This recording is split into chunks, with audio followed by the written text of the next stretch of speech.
tunay ng pag-ibig ng Panginoon ay pinagmamalo.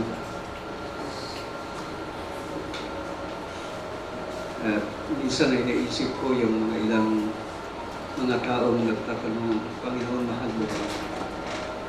Palagay ko,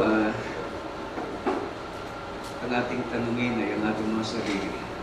Panginoon,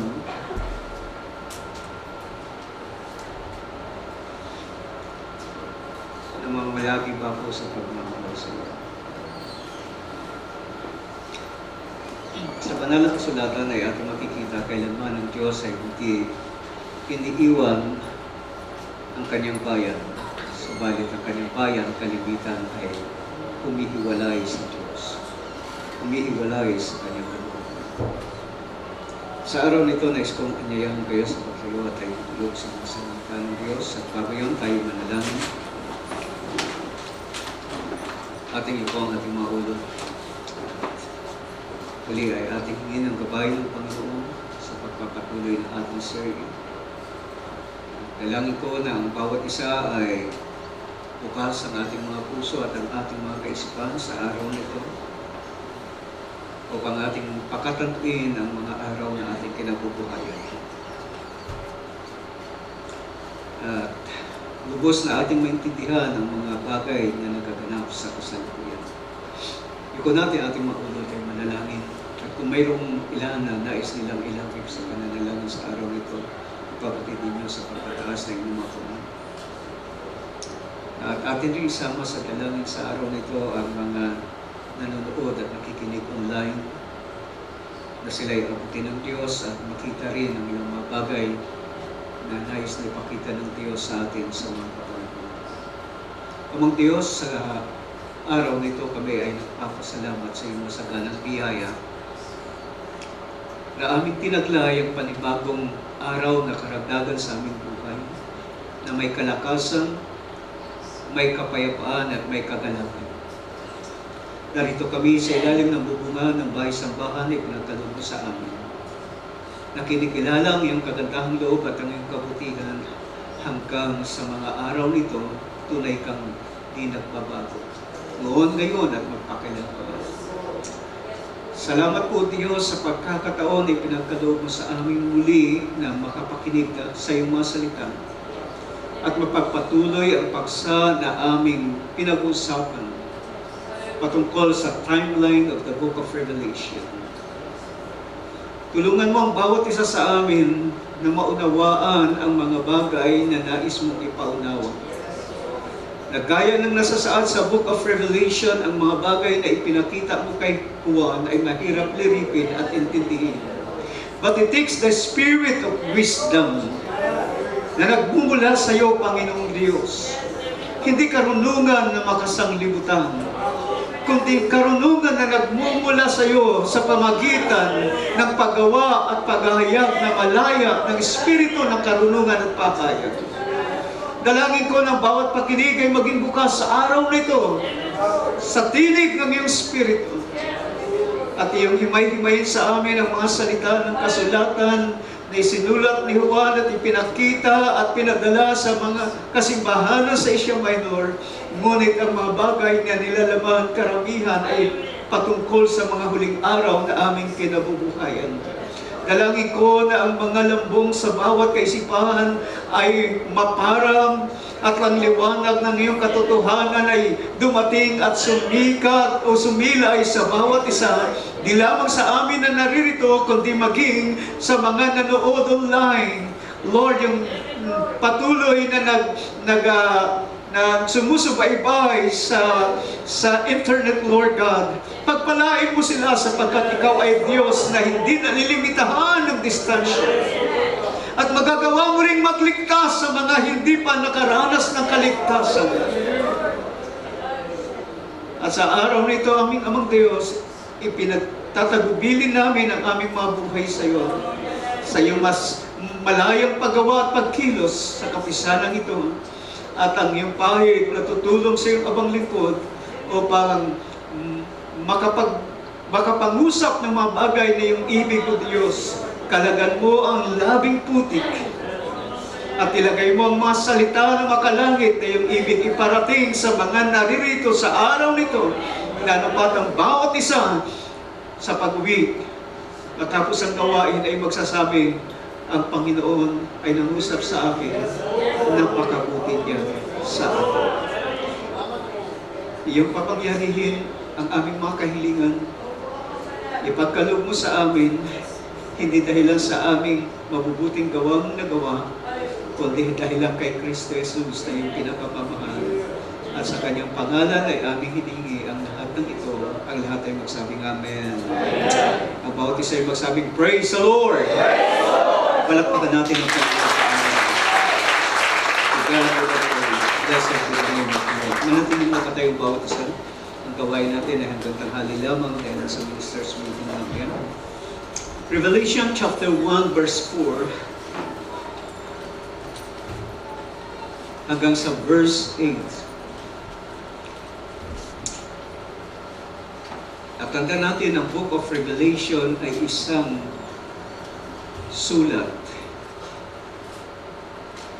na unang ini-address sa 7 iglesia sa Asia Minor. Kung kaya't makikita natin, mayroong tinatawag na paunang pangungusap at naritong pagbati, sabi rito sa verse 4, John to the 7 churches which are in Asia. Grace be unto you and peace from him which is, and which was, and which is to come, and from the 7 spirits which are before his throne, and from Jesus Christ, who is the faithful witness and the first begotten of the dead, and the prince of the kings of the earth, and to him that loved us, and washed us from our sins in his own blood, and hath made us kings and priests unto God and his Father. To him be glory and dominion forever and ever. Amen. Amen. Behold, he cometh with clouds, and every eye shall see him, and they also which pierced him, and all kindreds of the earth shall wail because of him. Even so, amen. I am Alpha and Omega, the beginning and the end, say the Lord which is, and which was, and which is to come, the Almighty. Lahat ay sabing amen sa pagkabasa ng pagkabasa ng kakapong sa Revelation. Pagpapatuloy natin ang series, second part ng ating paksa. It's about the timeline of the book of Revelation. Kung inyong mapapansin ang pagbati ni Juan at ang address niya sa mga kasimbahanan sa Asia Minor, inyong mapapansin na ang huling talata na ating na binasa, verse 7 and 8, ay tumutukoy sa pagbabalik ng ating Panginoon. Even so come, Lord Jesus. And I do believe na ang pagtatalakay natin sa timeline of the book of Revelation ay makikita natin mula sa taong 95-96 AD. It will lead us to the coming of the Lord. Anyway, ang Book of Revelation, chapter 19, ay pinakita ang pagbaba ng ating Panginoon. Kasama niya ang laksa-laksang hukbo ng kalangitan. And of course, hindi yun yung rapture, kundi yun yung second coming na pagbaba niya para hatulan ang mga bansa. And then after that ay para maghari sa buong mundo sa loob ng 1,000 years na tinatawag na Millennial Kingdom, in which nakita rin ito ni John. Pinakita ng Diyos sa kanya na ating mababasa sa Book of Revelation chapter 20. So, kung maaring ating tingnan ang ating unang mga presentation sa PowerPoint ng nakaraan. Una ay ang 7 church ages, in which familiar tayo, pakilagay ng brother. At kikita natin, babalikan lang natin ng kunti para i-refresh ang ating mga kaisipan, kailan, anong panahon nagpasimula ang ating timeline, in which yun yung ating makikita sa chapter 1 ng Book of Revelation.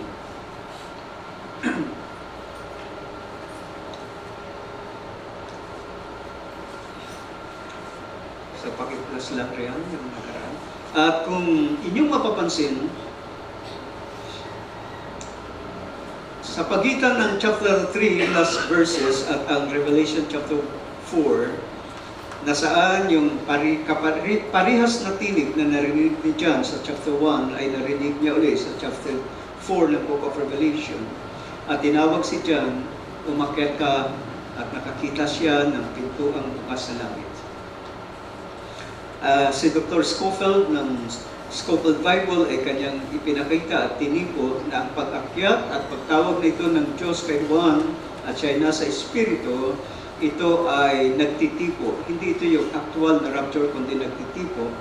At ipinapakita rito na during the time, sa panahon ng ikapitong iglesia, na dili ba ang Laodicea, in which ito ay iglesia ng kapanahunan, kung ititipo, dyan magaganap ang rapture. Kung ititipo sa chapter 4, na pagtawag ng Diyos sa verse 1, pagtitipo lamang yan, hindi yan yung actual na rapture na pinapakita. So, dapat ninyong maintindihan ang salitang pagtitipo. Then also, kung inyong mapapansin ang ating timeline, nagpasimula sa unang iglesia at ang ating timeline ay magtatapos sa huling iglesia. Okay? Ang huling iglesia ng kapanahunan na dili ba ang Laodicea ay nagpasimula noong 1906. While ang timeline natin nasa isla ng Patmos, si John, sa taong 95-96 AD, kung kaya tinatawag ito ng mga historians, the Patmos Vision. The Patmos Vision. Sapagkat sa isla ng Patmos, ipinakita ng Diyos kay Juan ang mga bagay dito. During his exile, ipinatapon siya roon ng pamahalang Romano dahilan sa pagiging isang veterano at matatag at matapang na mangangaral ni Kristo patungkol sa Ebanghelyo.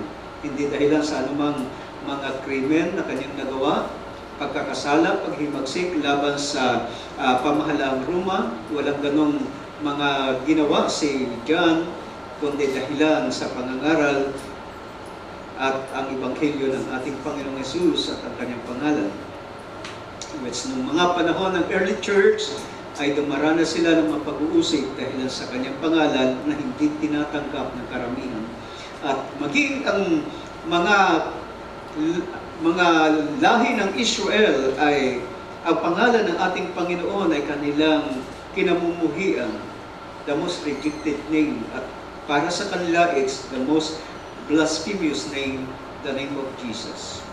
Kabaliktaran naman, sapagkat sa mga mananampalataya, ang pangalan ng ating Panginoon ang siyang pinakamatamis na pangalan, pinakamakapangyarihang pangalan, sapagkat walang kaligtasan kanino mang pangalan, liban sa pangalan ng ating Panginoon Jesus. At sa kanyang pangalan, ipinapatawad ang ating mga kasalanan.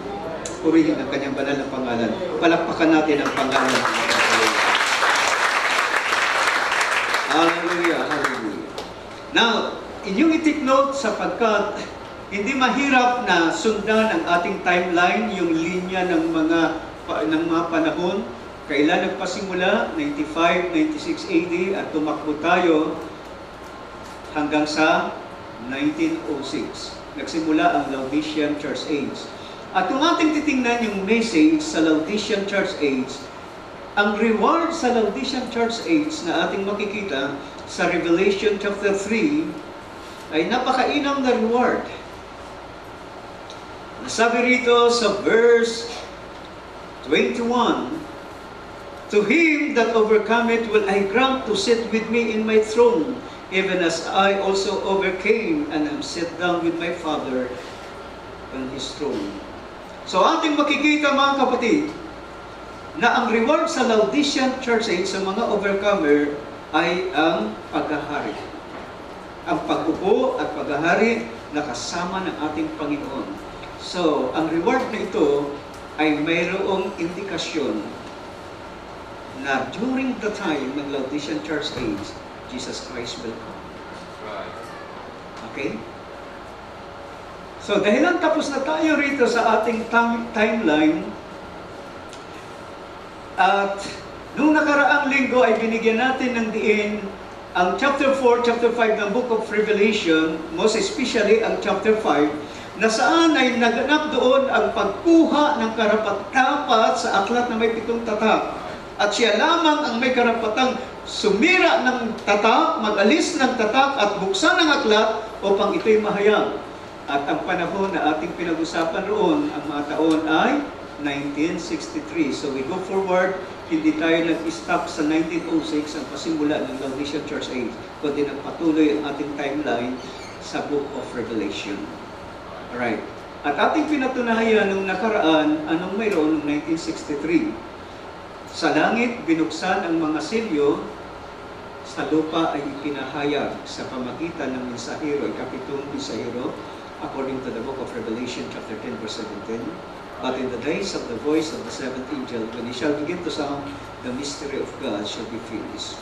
Bago matapos ang hiwaga ng Diyos, bago matapos ang plano ng Diyos ang kaligtasan sa mga hintil, at bago matapos ang dispensasyon ng biyaya, bahagi ng plano ng Diyos na ang mga lihim, maging ang mga nilalaman ng mga silyo ay mahayag sa ibabaw ng lupa.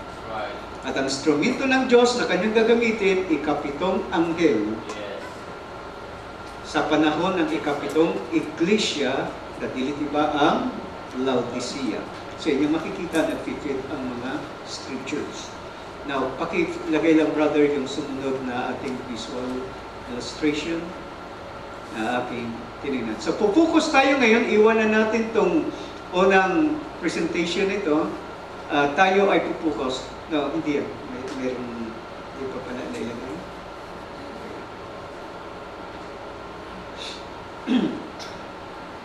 So ngayon ay pupukus tayo sa Laodicean Church Age, sapagkat dito tayo magpapatuloy at gusto kong sabihin na lahat ng mga bagay na nasa loob ng Revelation chapter 4, 5 hanggang sa katapusan, lahat ng ito ay magaganap sa Laodicean Church Age. Okay? Para maintindihan natin ang ating timeline. Huwag lang natin isama ang millennium, no? Dahil ang Laodicean Church Age, ang pinaka-dulot-sukdulan nito ay ang Great Tribulation. May iwan ang mga foolish virgin, samantala mag-i-enjoy sa langit ang mga bride of Christ kasama ng ating Panginoon. So, although ang Book of Revelation ay magtatapos sa panahon ng millennial reign of Christ at ang pagpasok ng New Heaven and New Earth, di na natin pag-usapan yon, pero gusto ko lamang tingnan natin ang timeline dahilan mukhang mahaba yung 1,000 years. So ang ating pag-usapan lamang ay ang mga bagay na magaganap sa loob ng kapanahunan ng Laodicean Church Age, in which yun yung panahon na ating kinabubuhayan sa kasalukuyan. Okay. So, pakilagay lamang. Ang susunod nating illustration rito ay ang Laodicean Church Age. Then, pakilagay mo yung timeline natin. Okay, 1906. Okay, babalikan ko lamang ang kahalagahan ng 1963, opening and revealing of the seven seals. At ang ating mga references sa Book of Revelation ay chapter 4, chapter 6, at Revelation chapter 8, verse 1.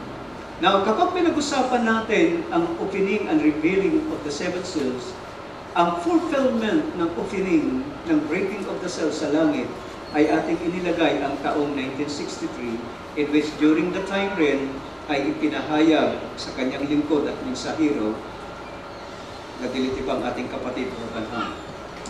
At ating naintindihan, nung nakaraan ay binigyan ko kayo ng isang halimbawa o pag-ipakita na itong panahon ito ay talagang masasabi nating ukma at tamang panahon sa kadahilanan ating tiningnan ng buksan ang ikalimang selyo, sapagkat ang apat na mga unang selyo ay tumutukoy sa 7 iglesia ng kapanahunan.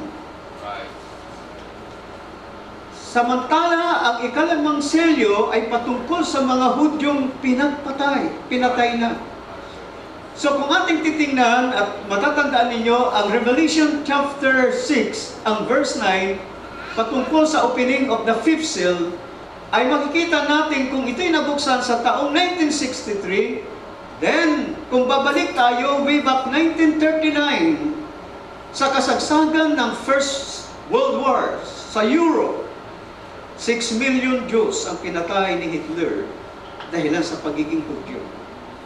Sila yung mga kaluluwa, ayon sa ating kapatid Barbanham na ipinahayag ng Diyos, sila yung mga kaluluwa na nasa ilalim ng dambana na humihingi ng katarungan upang sila ay ipagtanggol. Subalit, ang tinig na nangusap ay mag-antay kayo ng konting panahon. Sa ang opening ay 1963, mayroon nang namatay 1939 during the First World War, Second World War, kasagsagan ng Second World War. Then, mayroon pang papatayin sa panahon ng Great Tribulation. So, ibig sabihin, yung fifth seal ay may nakaraan at mayroon pang hinaharap. Mula sa panahon ng 1963 nang buksan at ihayag ang mga selyo. Okay. So, makikita natin yung ating timeline ay right on the dot sa pagre-reveal ng mga seals. So, although na ang ika-anim na selyo ay tumutukoy sa Great Tribulation, pero hindi, ang 1963 ay walang kinalaman sa fulfillment, kundi sa revealing. Paghahayag ng mga selyo kung ano ang mga nilalaman sa unang 4, ikalima, ika-6, at maging ang ika-7, kung kaya ipinakita natin ang mga scriptures na mayroon tayo na references, chapter 4, 5, 6, and Revelation chapter 8, verse 1. At doon nakatala ang huling pagbubukas ng ika-7 selyo sa Revelation chapter 8, verse 1. Now, kung inyong mapapansin, ang Book of Revelation, between chapter 6 and chapter 8, ay nag-skip, nilagpasan ang chapter 7. Diba? Nilagpasan ang chapter 7, sapagkat ang nilalaman ng chapter 7 ay walang kinalaman at connection sa mga selyo. At ito minsan ang confusing pagka nagbasa ng Book of Revelation. Ibang mga entity o ibang bagay na nilalaman sa Revelation chapter 7 in which tayo paroroon sa pagpapatuloy ng ating timeline. Bandang huli ay ating maintindihan bakit ganun ang pagkakasulat. Anyway, ito'y mahalagang bagay. So, pakilagay lang ang sunod na ating illustration. Okay. Ang susunod na ating illustration sa ating timeline, iiwan natin ang taon 1963 at tayo pupunta sa Revelation chapter 17, verse 9 and 10. Nilagay ko rito, 1978 up to 2005, palapit ng palapit sa ating present year. Para ating maintindihan ang Book of Revelation at ang mga bagay na nilalaman. So, pumukus tayo sa Revelation chapter 17.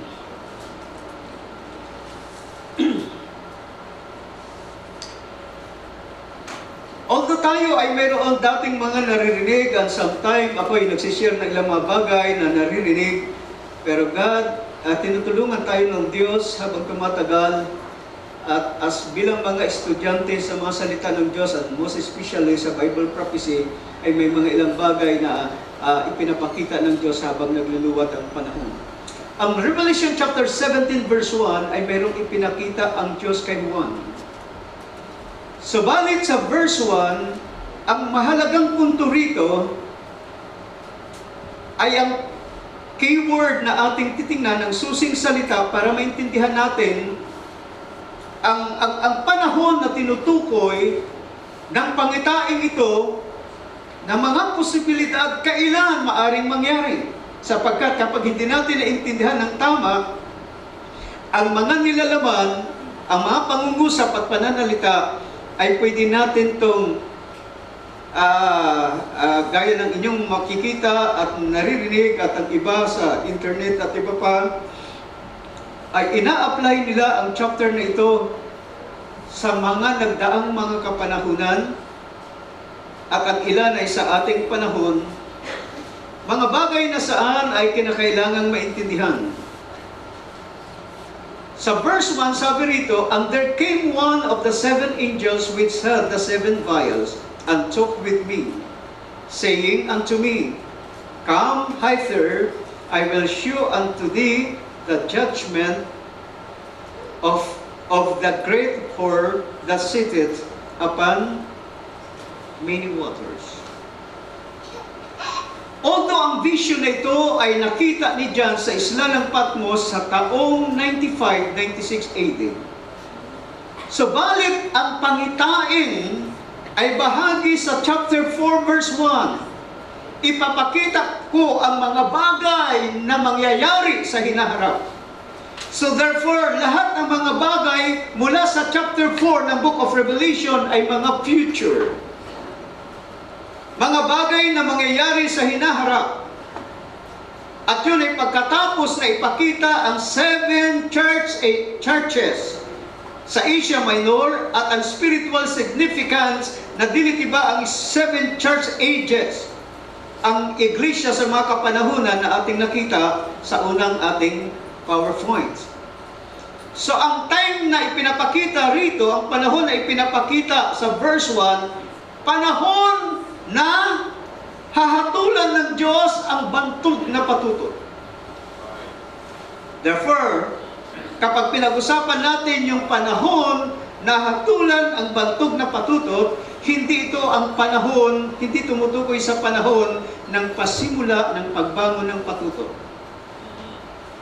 Alright? Hindi ito yung kalagitnaan ng mga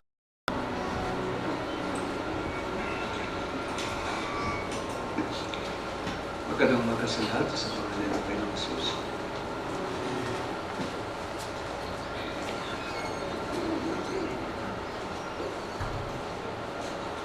Tunay ng pag-ibig ng Panginoon ay pinagmamahalin.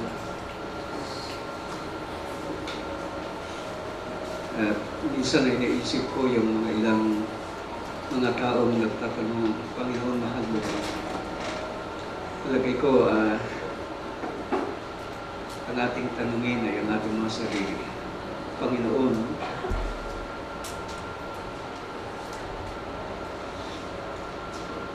namamayagi ba ako sa pagmamahal sa iyo? Sa banal na kasulatan ay ating makikita kailanman ang Diyos ay hindi iniiwan ang kanyang bayan. Subalit ang kanyang bayan, kalimitan ay humihiwalay sa Diyos. Humihiwalay sa kanyang kalooban. Sa araw nito, nais kong anyayahan kayo sa pagtayo at tayo tulog sa mga salita ng Diyos. At pagayon tayo manalangin. Ating ipo ang ating mga ulo.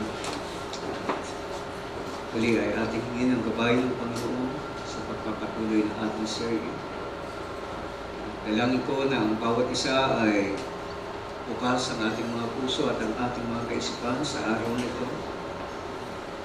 upang ating pakatantuin ang mga araw na ating kinabubuhayan. At lubos na ating maintindihan ang mga bagay na nagaganap sa kasalukuyan. Iko natin ating maulot ay manalangin. At kung mayroong ilan na nais nilang ilangkip sa pananalangin sa araw nito, ipapatid ninyo sa pagpataas ng inyong mga kamay. At atin rin isama sa dalangin sa araw nito ang mga nanonood at nakikinig online na sila ay abutin ng Diyos at makita rin ang ilang mga bagay na nais na ipakita ng Diyos sa atin sa mga kapanahon. Amang Diyos, sa araw nito kami ay nagpapasalamat sa iyong masaganang biyaya na aming tinaglay ang panibagong araw na karagdagan sa aming buhay, na may kalakasan, may kapayapaan at may kagalakan. Narito kami sa ilalim ng bubungan ng bahay-sambahan na ipinagkaloob mo sa amin. Nakinikilala ang iyong kagandahang loob at ang iyong kabutihan hanggang sa mga araw nito, tunay kang di nagbabago. Noon, ngayon at magpakailan pa. Salamat po Diyos sa pagkakataon na ipinagkaloob mo sa aming muli na makapakinig sa iyong mga salita at mapagpatuloy ang paksa na aming pinag-usapan patungkol sa timeline of the Book of Revelation. Tulungan mo ang bawat isa sa amin na maunawaan ang mga bagay na nais mong ipaunawa. Na gaya ng nasasaad sa Book of Revelation, ang mga bagay na ipinakita mo kay Juan ay mahirap liripin at intindihin. But it takes the spirit of wisdom na nagmumula sa iyo, Panginoong Diyos. Hindi karunungan na makasanglibutan, kundi karunungan na nagmumula sa iyo sa pamagitan ng paggawa at paghahayag na malaya ng Espiritu ng karunungan at pahayag. Dalangin ko ng bawat pakinig ay maging bukas sa araw nito sa tinig ng iyong Espiritu. At iyong himay-himayin sa amin ang mga salita ng kasulatan na isinulat ni Juan at ipinakita at pinadala sa mga kasimbahanan sa Asia Minor. Ngunit ang mga bagay na nilalaman karamihan ay patungkol sa mga huling araw na aming kinabubuhayan. Dalangin ko na ang mga lambong sa bawat kaisipan ay maparang at ang liwanag ng iyong katotohanan ay dumating at sumikat o sumilay sa bawat isa, di lamang sa amin na naririto, kundi maging sa mga nanood online. Lord, yung patuloy na sumusubaybay sa internet, Lord God, pagpalain mo sila sapagkat ikaw ay Diyos na hindi nalilimitahan ng distansya. At magagawa mo ring magligtas sa mga hindi pa nakaranas ng kaligtasan.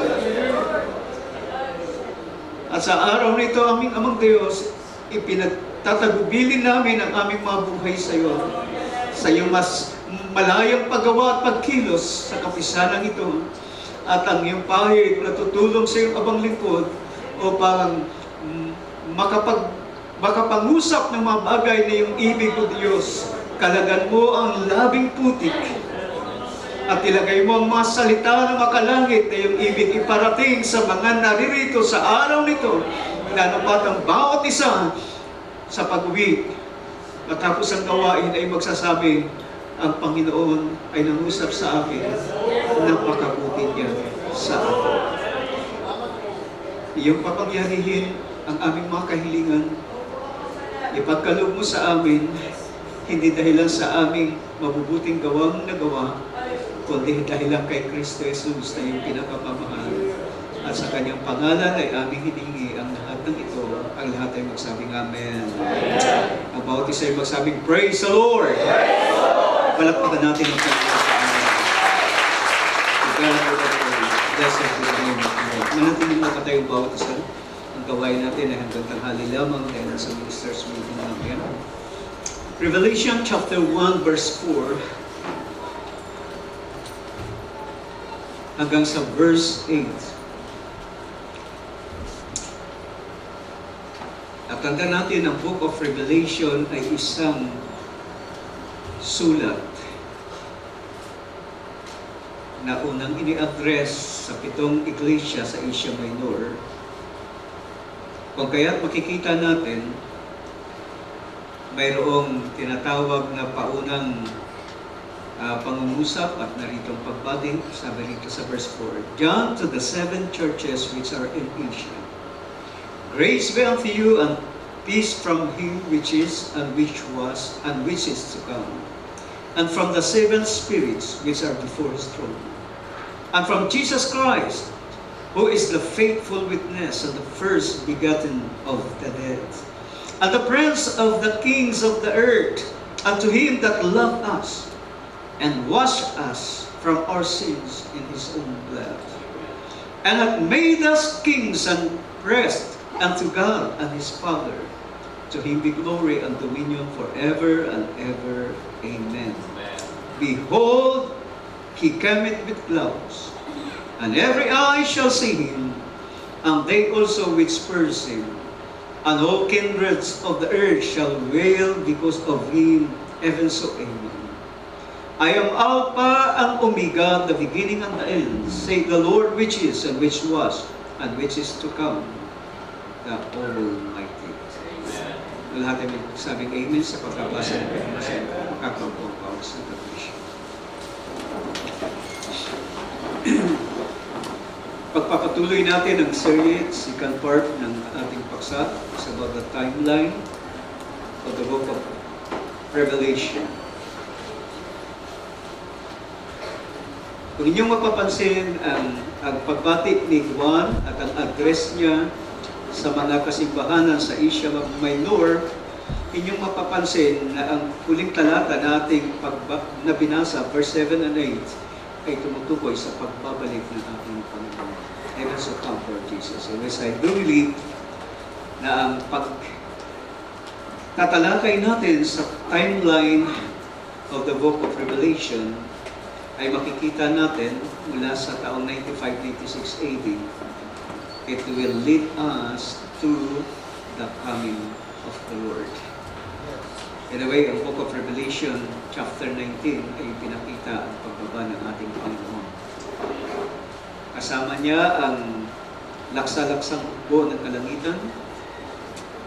And of course, hindi yun yung rapture, kundi yun yung second coming na pagbaba niya para hatulan ang mga bansa.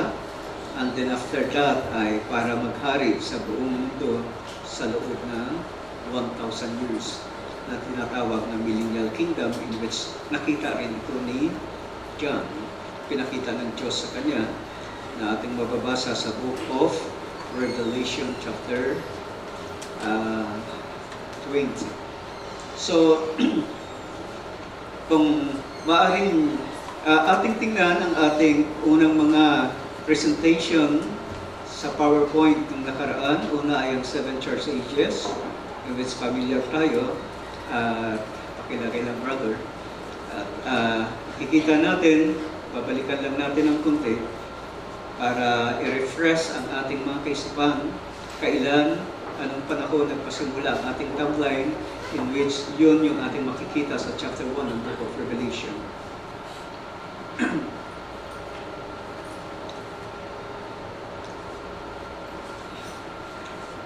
So, pakiplas lang riyan yung nakaraan.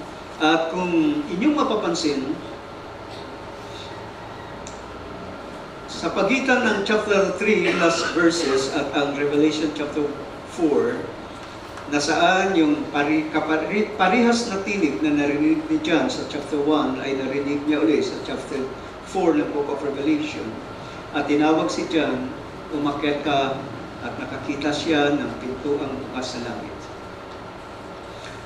Si Dr. Scofield ng Scofield Bible ay kanyang ipinakita at tinipo na ang pag-akyat at pagtawag nito ng Diyos kay Juan at siya ay nasa Espiritu, ito ay nagtitipo. Hindi ito yung actual na rapture, kundi nagtitipo.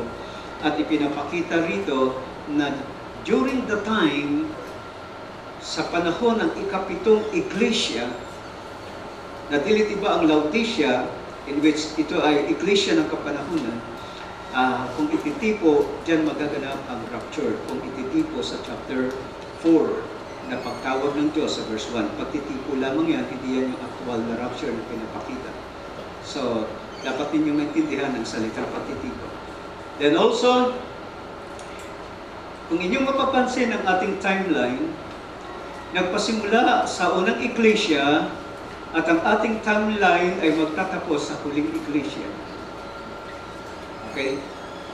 Ang huling iglesia ng kapanahunan na dilit iba ang Laodicea ay nagpasimula noong 1906. While ang timeline natin nasa isla ng Patmos, si John, sa taong 95-96 AD, kung kaya tinatawag ito ng mga historians, the Patmos Vision. The Patmos Vision. Sapagkat sa isla ng Patmos, ipinakita ng Diyos kay Juan ang mga bagay dito. During his exile, ipinatapon siya roon ng pamahalang Romano dahilan sa pagiging isang veterano at matatag at matapang na mangangaral ni Kristo patungkol sa Ebanghelyo. Hindi dahilan sa anumang mga krimen na kanyang nagawa, pagkakasala, paghimagsik laban sa pamahalang Roma. Walang ganong mga ginawa si John, kundi dahilan sa pangangaral at ang Ebanghelyo ng ating Panginoong Hesus at ang kanyang pangalan. Which nung mga panahon ng early church ay dumaranas sila ng mga pag-uusig dahil sa kanyang pangalan na hindi tinatanggap ng karamihan. At maging ang mga lahi ng Israel ay ang pangalan ng ating Panginoon ay kanilang kinamumuhian, the most rejected name. At para sa kanila, it's the most blasphemous name, the name of Jesus. Kabaliktaran naman, sapagkat sa mga mananampalataya, ang pangalan ng ating Panginoon ang siyang pinakamatamis na pangalan, pinakamakapangyarihang pangalan, sapagkat walang kaligtasan kanino mang pangalan, liban sa pangalan ng ating Panginoon Jesus. At sa kanyang pangalan, ipinapatawad ang ating mga kasalanan. Purihin ang kanyang banal na pangalan. Palakpakan natin ang pangalan ng ating Panginoon. Hallelujah, hallelujah. Now, inyong i-take note sapagkat hindi mahirap na sundan ang ating timeline, yung linya ng mga panahon.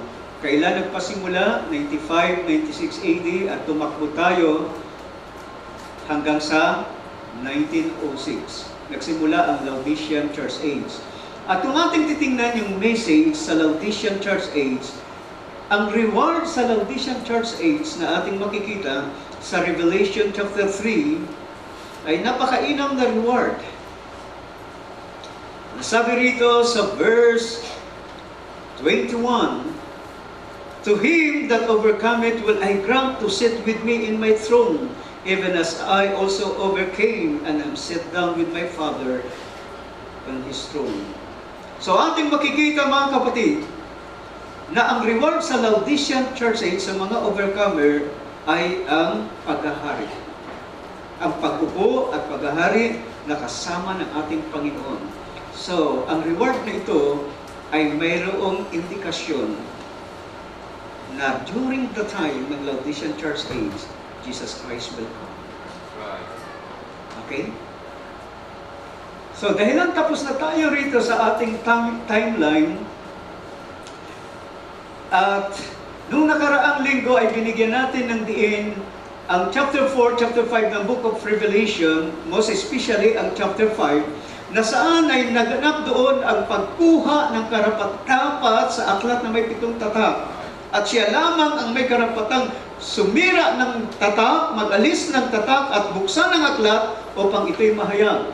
At ang panahon na ating pinag-usapan roon, ang mga taon ay 1963. So we go forward, hindi tayo nag-stop sa 1906 ang pasimula ng Laodicean Church Age, kundi nagpatuloy ang ating timeline sa Book of Revelation. Alright.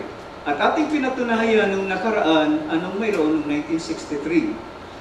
Sa langit, binuksan ang mga selyo, sa lupa ay ipinahayag sa pamagitan ng mensahero, ikapitong mensahero, according to the Book of Revelation, chapter 10, verse 17. But in the days of the voice of the seventh angel, when he shall begin to sound, the mystery of God shall be finished.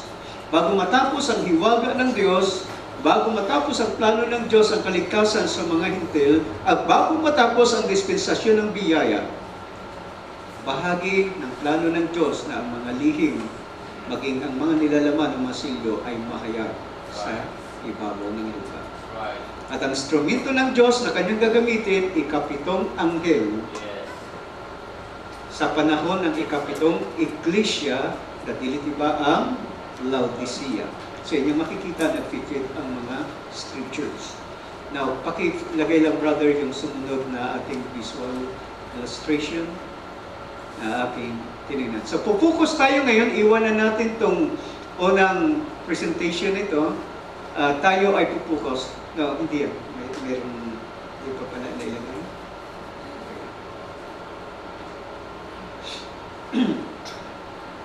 So ngayon ay pupukus tayo sa Laodicean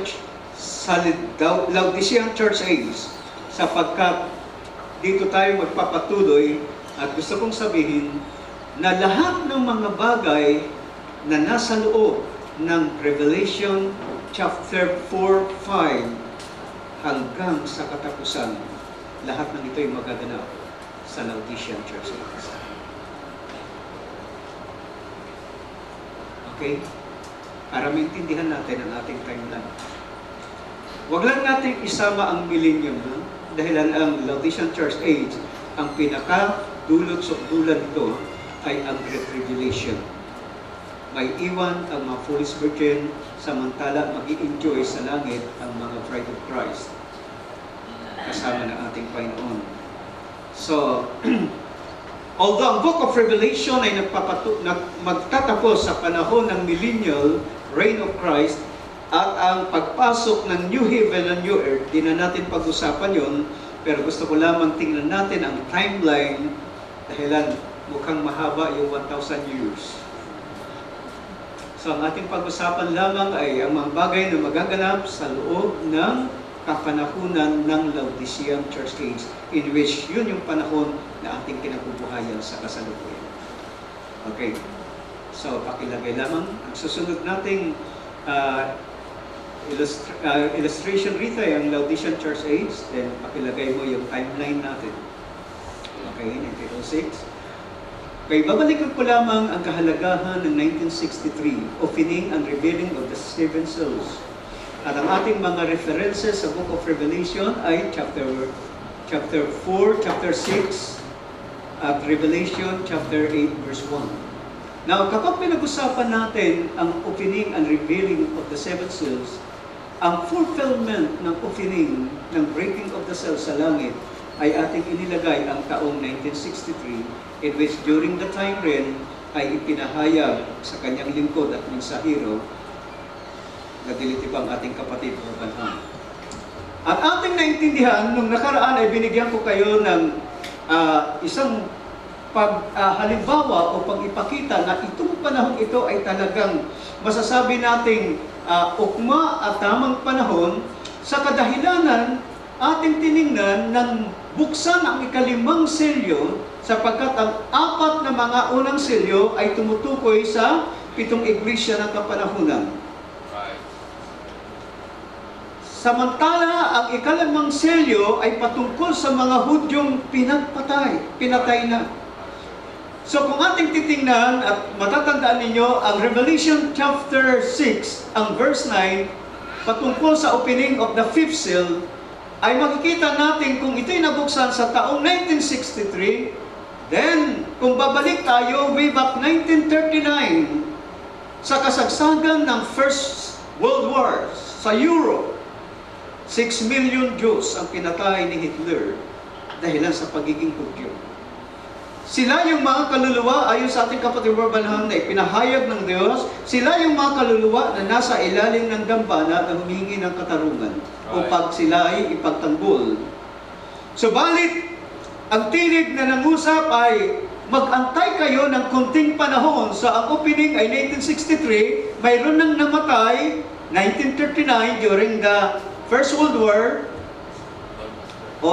Second World War, kasagsagan ng Second World War. Then, mayroon pang papatayin sa panahon ng Great Tribulation.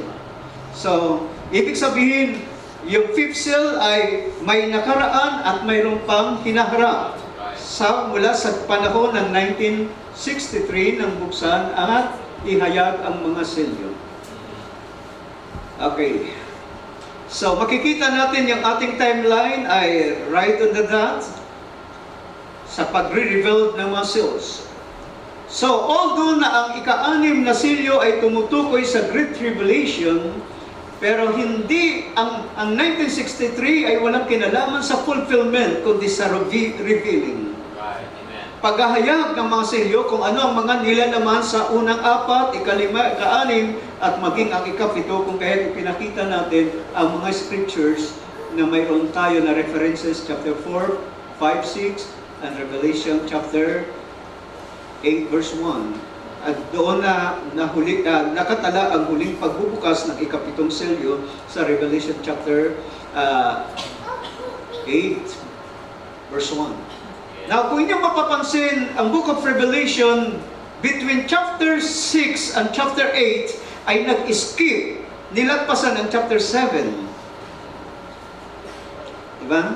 Nilagpasan ang chapter 7 sapagkat ang nilalaman ng chapter 7 ay walang kinalaman at connection sa mga selyo. At ito minsan ang confusing pagka nagbasa ng Book of Revelation. Ibang mga entity o ibang bagay na nilalaman sa Revelation chapter 7 in which tayo paroroon sa pagpapatuloy ng ating timeline. Bandang huli ay ating maintindihan bakit ganun ang pagkakasulat. Anyway, ito'y malagang bagay. So, pakilagay lang ang sunod na ating illustration. Okay.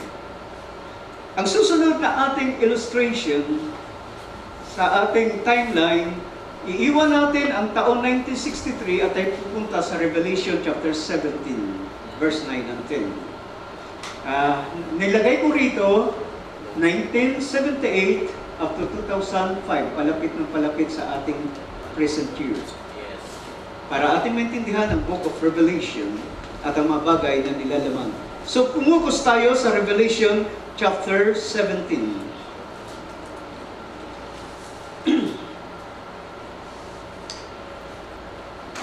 Although tayo ay mayroon dating mga naririnig, and sometime ako ay nagsishare ng ilang mga bagay na naririnig, pero God, tinutulungan tayo ng Diyos habang tumatagal, at as bilang mga estudyante sa mga salita ng Diyos, at most especially sa Bible prophecy, ay may mga ilang bagay na ipinapakita ng Diyos habang nagluluwat ang panahon. Ang Revelation chapter 17 verse 1 ay mayroong ipinakita ang Diyos kay Juan. Subalit sa verse 1, ang mahalagang punto rito ay ang keyword na ating titingnan ng susing salita para maintindihan natin ang panahon na tinutukoy ng pangitaing ito na mga posibilidad kailan maaring mangyari. Sapagkat kapag hindi natin naintindihan ng tama, ang mga nilalaman, ang mga pangungusap at pananalita ay pwede natin itong gaya ng inyong makikita at naririnig at ang iba sa internet at iba pa, ay ina-apply nila ang chapter na ito sa mga nagdaang mga kapanahunan at ang ilan ay sa ating panahon, mga bagay na saan ay kinakailangang maintindihan. Sa verse 1, sabi rito, "And there came one of the seven angels which held the seven vials, and talked with me, saying unto me, Come hither, I will shew unto thee the judgment of the great whore that sitteth upon many waters." Although ang vision na ito ay nakita ni John sa isla ng Patmos sa taong 95-96 AD. Subalit ang pangitain ay bahagi sa chapter 4 verse 1. Ipapakita ko ang mga bagay na mangyayari sa hinaharap. So therefore, lahat ng mga bagay mula sa chapter 4 ng Book of Revelation ay mga future. Mga bagay na mangyayari sa hinaharap. At yun ay pagkatapos na ipakita ang seven churches sa Asia Minor at ang spiritual significance na dinitiba ang seven church ages. Ang iglesia sa mga kapanahunan na ating nakita sa unang ating PowerPoint. So ang time na ipinapakita rito, ang panahon na ipinapakita sa verse 1, panahon na hahatulan ng Diyos ang bantog na patuto. Therefore, kapag pinag-usapan natin yung panahon na hatulan ang bantog na patuto, hindi ito ang panahon, hindi tumutukoy sa panahon ng pasimula ng pagbangon ng patuto. Alright? Hindi ito yung kalagitnaan ng mga aktibidad ng bantog na patuto, kundi ang ipinapakita ng Diyos kay Juan ayon sa isa sa mga pitong anghel na may mangkok ng kagalitan ng Diyos. Ipapakita niya ang paghatol sa bantog na patuto na nakaupo sa maraming tubig.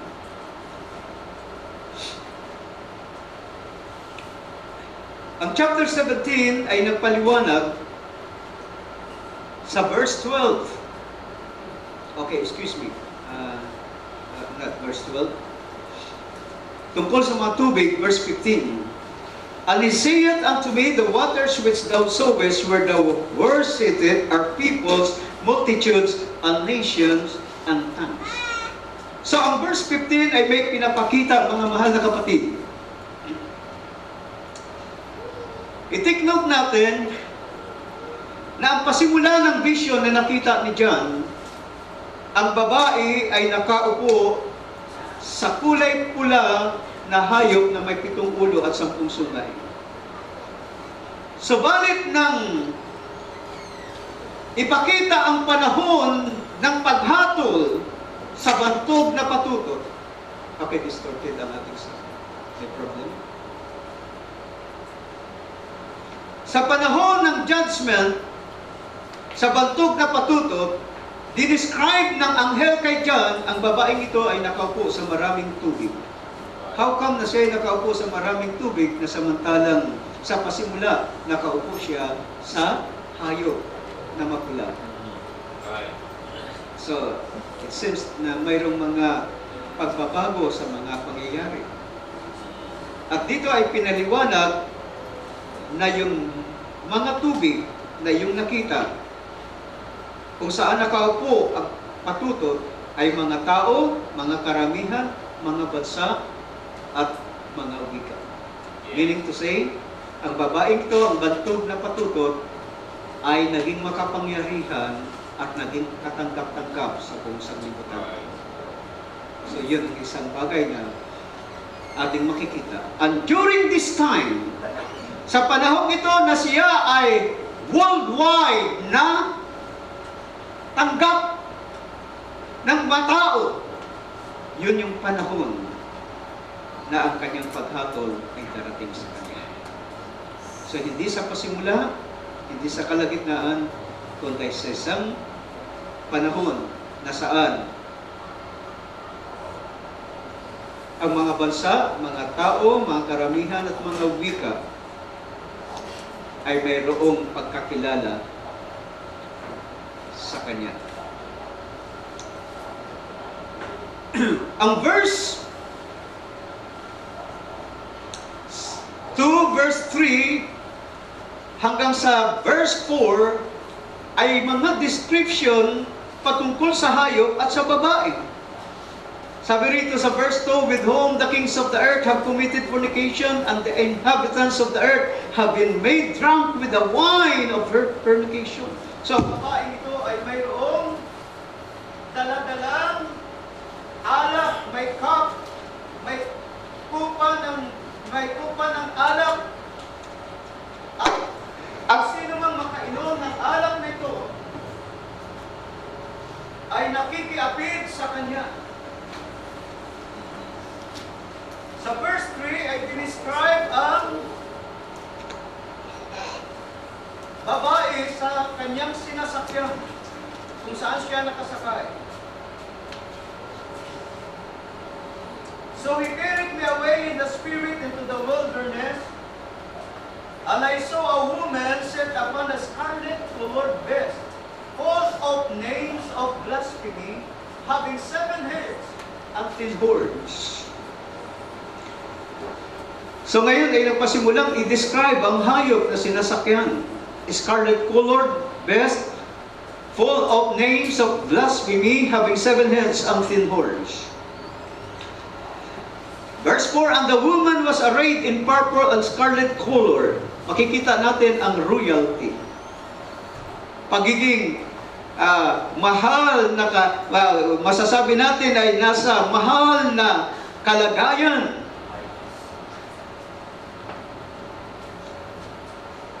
The woman was arrayed in purple and scarlet color, and decked with gold and precious stones and pearls, having a golden cup in her hand full of abomination and filthiness of her fornication. And upon her forehead was a name written, Mystery Babylon the Great. So dahilan ito ay Mystery Babylon, dapat ma-reveal kung sino siya. Ang tawag sa kanya ay Babylon the Great. That's a mystery. The mother of harlots and abomination of the earth. So, ina siya, inang mga patutot at kasuklam-suklam sa lupa. Then, ang patuloy na pangitain ay ating makikita sa dito sa verse 6, and I saw, si Juan na nakakita ng pangitain, and I saw the woman drunken with the blood of the saints. Kung inyong pansinin, future to, ay past tense I mean. And I saw the woman drunken, lasing na siya sa dugo. Ibig sabihin, hindi pa lamang siya papatay, kundi marami nang napatay. Lasing siya sa dugo, dahilan ang timeline na ating titingnan rito ay panahon ng judgment sa bantog na patutot. So bago siya hatulan, dapat may nagawa siyang kasalanan. Tama? Kung kaya't ang verse 6 ay pinapakita ano ang kanyang malaking kasalanan, bakit siya hahatulan. Liban sa nakiapid sa kanya ang mga bansa at mga hari sa lupa, ang ikalawang kasalanan ay lasing siya sa dugo ng mga banal. With the blood of the martyrs of Jesus. And when I saw her, I wondered with great admiration. Alam niyo, kapag nabasa natin yung aklat ng Mystery Hypslos, may nagkakamali, ay doon ay nakatala ang gaano karami ang pinatay ng Roman Catholic Church during the time of Dark Ages. Estimated, ayon sa ilan, ay ang estimate nila ay hindi pa lubos na kumplito, pero doon sa aklat na yun ay nagsasabi sa kanilang pagtataya, 68 million Protestants, 68 millions na mga Protestant ang pinagpapatay nila. Can you imagine kung bakit ang description rito ay lasing siya sa dugo ng mga banal? At sabi rito sa pagpapatuloy, and when I saw her, I wondered with great admiration. And the angel said unto me, wherefore didst thou marvel? I will tell thee the mystery of the woman. So makikita natin, ang kagandahan rito, si Jan nakakakita, hindi niya maintindihan dahil ito'y hiwaga, pero yung anghel ng Diyos nagsasabi, sasabihin ko, sasaysayin ko sa iyo ang hiwaga. Kaya ngayon, hindi na ito hiwaga. Bagamat nababasa nating hiwaga, pero dahilan ipinapaliwanag ng anghel kay John kung ano yung hiwaga patungkol sa babae, madali na nating maintindihan. Kung walang pagpapaliwanag ang anghel, mahirapan tayo na ma-identify kung sino ang babaeng to. Sabi niya, I will tell thee the mystery of the woman and of the beast that carrieth her, which had the 7 heads and 10 horns. So, dalawa ang gustong ipaliwanag at ipaunawa ng anghel kay John. Yung patungkol sa babae, ang bantog na patutot, ang dakilang Babylonia na tinatawag, at yung hayop na kanyang sinasakyan, na may 7 ulo at 10 sulong. Okay, magpatuloy tayo. Verse 8. The best that thou sowest was, and is not, and shall ascend out of the bottomless pit, and go into perdition. And they that dwell on the earth shall wonder, whose names were not written in the book of life from the foundation of the world, when they behold the best that was and is not, and yet is. So, una ipinaliwanag ng anghel kay John yung hayop. Ang hiwaga ng hayop, dati ay naging siya at nawala. Okay? Ang hayop na ito ay dating nag-i-exist, pero nawala. At siya ay babangon mula sa kalaliman at mamamangha ang buong lupa. Ang kalimang pangalan ay hindi nakasulat sa aklat ng kuriro na pinaslang bago pa itinatag, ang sanglibutan. Kailan ang sanglibutan mamamangha? Sabi rito, when they behold the best, kapag kanilang nakita ang hayop na naging siya at nawala at narito. So may pinapakitang panahon na muli paglitaw ng hayop nito. Now, number 1, na gusto kong makita ninyo patungkol sa hayop nito ay ang verse 8, ipinapakita ang hayop nito ay nanggaling sa kalaliman. Na walang tao na nanggagaling sa kalaliman. Alam natin yan. Of course, lahat ng tao isinisilang ng magulang. Kaya ang description nito ng hayop na nanggaling sa kalaliman ay hindi tao, ito ay espiritu na hayop o espiritu ng hayop. It is the spirit. At ang espiritu na ito ay dati nang nag-exist at gumagawa sa mga naunang tao noon, pero huminto, tumigil, pero muling babalik ang espiritu nito. So ang verse 8, ang hayop na tinutukoy rito na babangon mula sa kalaliman ay ang espiritong hayop. Hindi ang taong hayop, kundi ang espiritong hayop. So dapat natin maintindihan ang Revelation chapter 17. So yun yung verse 8. Ang verse 9 ay ating makikita, sabi rito sa pagpapatuloy, and her is the mind which hath wisdom. Narito ang kaisipan na mayroong karunungan. So ano ang hinahanap? May karunungan. So wag lang kayo basta magbasa, i-apply ninyo yung wisdom, unawain ang inyong binabasa.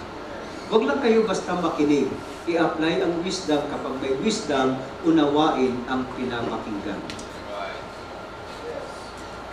At kung ikaw ay may karunungan, iyong maintindihan. Dahil ang hinahanap rito ay yung mga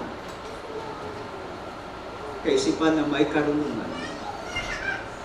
The mind that hath wisdom. The 7 hills are 7 mountains on which the woman seated. Okay. Ang 7 ulo ay 7 bundok na kinapupuan ng babae. Kanina, ang babae nakaupo sa maraming tubig. Sumunod, ang babae nakaupo sa hayop na kulay pula na may 7 ulo sa sungay. At ngayon, ang description naman, ang babae ay nakaupo sa 7 bundok. Okay, mga description na dapat nating maintindihan. I hope nasusundan ninyo ako mga kapatid. The same woman in different places. Okay? Maraming tubig, hayop na mapula, at ngayon yung mga bundok. Kung ating titingnan kung ano ang una, ang babae ko, ay nasa verse 18. And the woman which thou sawest is that great city which reigneth over the kings of the earth. So ang babaeng ito, una ay pinapakita na siya ay isang syudad. Isang malaking syudad na naghahari sa mga hari sa lupa. So ma-influensya ang syudad nito. Pero doon sa ating binasa, sa verse 9, ang babaeng ito, ang malaking syudad na ito ay nakaupo. Meaning, ang city, ang dakilang syudad na ito ay, ang location niya ay naroon sa 7 mga bundok. Alam nyo, sa pag-aaral, walang dakilang syudad na naging maimpluwensya at makapangyarihan sa kasaysayan na nanakop ng mga hari at kaharian sa ibabaw ng lupa, kundi ang City of Rome. Ang City of Rome ay kilala at bantog rin sa mga historians for centuries na siya yung tinatawag na City on 7 Hills. At within the City of Rome ay masusumpungan ang 7 mga hills na ito. Ang unang pangalan ay Capitolinos, pangalawa Palatinos, pangatlo Aventinos, pang-apat Esquilinos, pang-5 Coelios, pang-6 Diminales, at ang pang-7 Quirinales. This is the 7 hills na binabanggit, o 7 mountain on which the woman seated. So, walang iba na makikita dahilan ang babae, ang dinidescribe rito, ay malaking syudad siya, dakilang syudad, nakaupo sa 7 bundok. Pero ang 7 ulo ay hindi lamang iisa ang pagpapakahulugan. Hindi lamang siya 7 bundok, kundi sa verse 10 ay pinakita rito, and there are 7 kings. 5 are fallen, and one is, and the other is not yet come. And when he cometh, he must continue a short space. Ang verse 10 ito ay nagbigay ng hirap sa mga nag-aaral ng Book of Revelation. Lalong-lalo na ang salitang, and there are 7 kings, 5 are fallen. Mayroong 7 hari, at ito ang paliwanag ng anghel patungkol sa 7 bundok. Hindi lamang ito literal na bundok na saan nakatayo ang syudad, ang babae, kundi 7 hari rin naman ang kahulugan. In which I do believe na ang 7 hari ay hindi malayo doon sa 7 mga bundok na kinaroonan ng babae, sapagkat ang ilang description na ating nabasa kaganina, ang babae ito nakasakay rin sa hayop na may 7 ulo. Meaning to say, ang hari ay nagsisimbolo ng kapangyarihan at ang hayop ay nagsisimbolo ng kapangyarihan. At ito ay ating pag-usapan sa pagpapatuloy, anong klaseng kapangyarihan ito na may kaugnayan sa babae. At ito'y hindi hiwalay at hindi malayo. Although, sa ilang mga statements ng ating kapatid Barbanham ay pinapakita niya rito na there are 7 kings, 5 are fallen, and 1 is, ay ito yung panahon, kahit pa man ang wounded head ay kanyang binanggit na ito ay ang pagbagsak ng Roman, ng pagan Rome, at ang pagbangon ng Papal Rome, in which makikita natin mga kapatid na sa pagpapatuloy ay may mga ilang bagay na ating bibigyang pansin, sapagkat itong verse 10 na ito at ang verse 11 ay nagdi-describe ng panahon. Tandaan natin, ang vision ay ipinakita kay John ang panahon na malapit ng hatulan ang bantog na patutot. At yung setting na yon, kung kailan malapit ng hatulan ang bantog na patutot, dinescribe rito sa verse 10. And there are 7 kings. Who are these kings? Kapag inilagay natin na ang 7 kings ay yung mga naunang emperors, at sabi ng ilan, the last emperor is Nero, wala pa at di pa nag-i-exist ang Roman Catholic religion. At the same time, during the time ni Nero, although may mga persecution sa mga Christian, pero hindi pa naabot ang kalasingan ng babae sa dugo ng mga banal. It was during the time of Dark Ages na matindi ang persecution ng Roman Catholic religion. So, not during the time of Nero, kung ating titingnan ng history. So therefore, ang salitang 5 are fallen ay hindi mag-fit sa mga Roman emperor, yung mga pagan emperor. And 1 is, ang salitang 1 is ay naging mahirap unawain ng mga nagbabasa at nag-aaral dahilan ina-apply ito during the time na nakita ni John ang pangitain ito sa isla ng Patmos sa taong 96 AD. So kapag inilagay natin sa taong 96 AD, 5 kings are fallen and 1 is. Ang tanong, sino ang tinutukoy na 1 is, yung pang-anim na hari? At ang sabi rito, and the other is not yet come, and when he cometh, he must continue as short space. Kung ating titingnan ang history ng Roman Empire, kahit the fall and decline of the Roman Empire, makikita natin mga kapatid, ang daming mga emperors, mga naging hari na pumalit-palit sa kasaysayan. Who are they? Sino ang mag-fit rito? That's the reason kapag tinignan natin sa ganitong paraan, ay mahirap ipaliwanag. Kaya kung kayo makikinig at pag-aaralan ang mga bagay nito, nakikita ninyo ang mga iba't ibang opinion. In fact, maraming mga opinion na pinapakita ang ilan dahil natin pag-aaral. Pero the best thing na ating tingnan, ang vision nito ay future. Since ang ating timeline ay nakalampas na tayo ng 1906, nakalampas na tayo ng 1963, so hindi mag-fit kung ang Book of Revelation 17, babalik sa 14, 16, 17 century. Diba? Parang ang timeline ay hindi makikita sa Book of Revelation. So, ang unang bagay na magkukunik sa atin, sa ating timeline rito, ay sino ang mga haring ito. Since ang babae ay ang dakilang syudad, none other, the city on 7 hills, none other, yun yung Rome. Therefore, ang mga haring ito ay connected sa Rome. Mayroon akong ipapakita sa inyo sa history, bahagya lamang to, at malawak ang history para hindi tayo magluwad.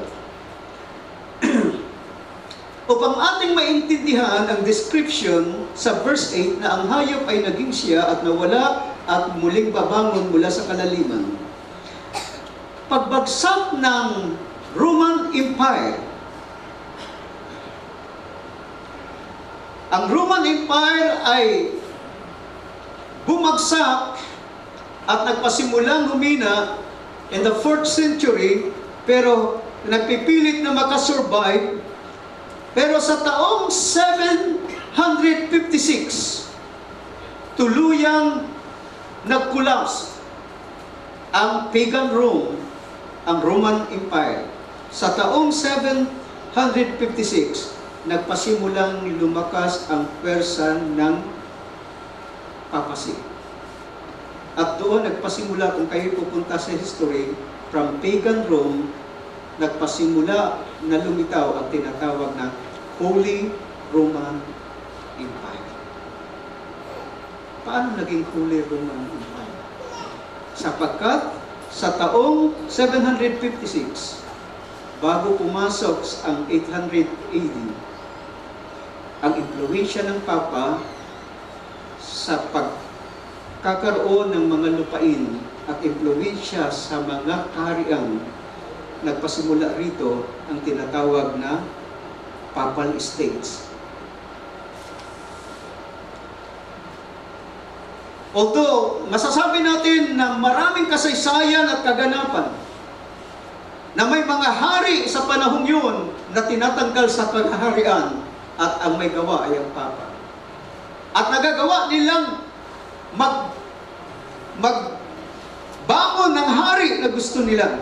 At ito ay tumagal, yung tinatawag na Papal State, hanggang sa 1870. Ang kapangyarihang ito, yung tinatawag na temporal power of the Pope, sapagkat ang mga Papa ay hindi lamang naging spiritual na mga tagapanguna ng Roman Catholic religion, na-involved sila sa politics. Nagtamo rin sila ng tinatawag na temporal power, na ang kanilang kapangyarihan ay mas mataas pa sa mga emperador, sa mga prinsipe, sa mga reyna, sa mga duke. Sa panahon ng kasaysayan ng tinatawag na Papal States, taong 15th century, 1520, nang sumilakbo ang protestante sa panahon ni Martin Luther, nagpasimula ang impluwensya ng Papa sa relihiyon, sa mga katuruan, sa pananampalataya ay nabawasan at unti-unting bumagsak. Pero ang kanilang tinatawag na temporal power, ang kanilang kapangyarihan sa politika ay nananatili.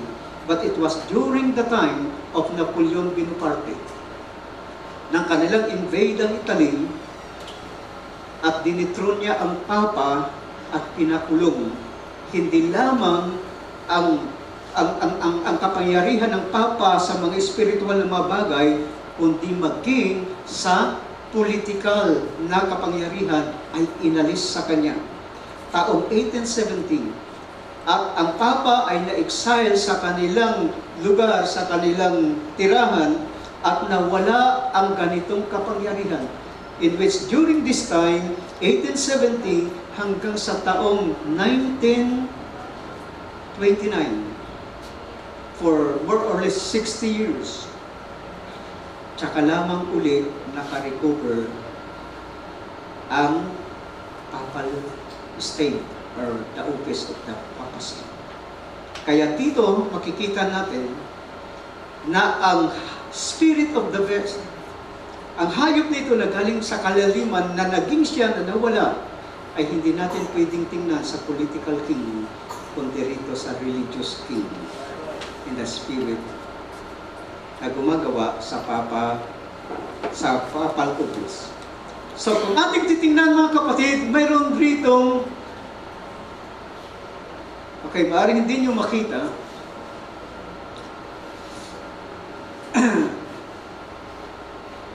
1922 to 1939. Anyway, ang Papa rito ay si Pius XI. Sumunod, Pius XII, 39 to 58. John the 23rd, 58 to 63. Paul the 6th, 63 to 78. John Paul the 1st. Tumagal lamang ito ng 3 buwan kung hindi nagkakamali at siya'y pinatay, 1978. At ang pinakamatagal sa lahat ay si John Paul II from 1978 to 2005. At ito yung ating timeline ay pinakita. Dahil ang nagsabi ng Book of Revelation, ang 5, 1, 2, 3, 4, 5 ay wala na. 6 ay nariyan, 1 is. At the other, the 7th one, ang ikapito, hindi pa dumarating. At kapag siya'y dumating, hindi siya magtatagal. Kunting panahon lang.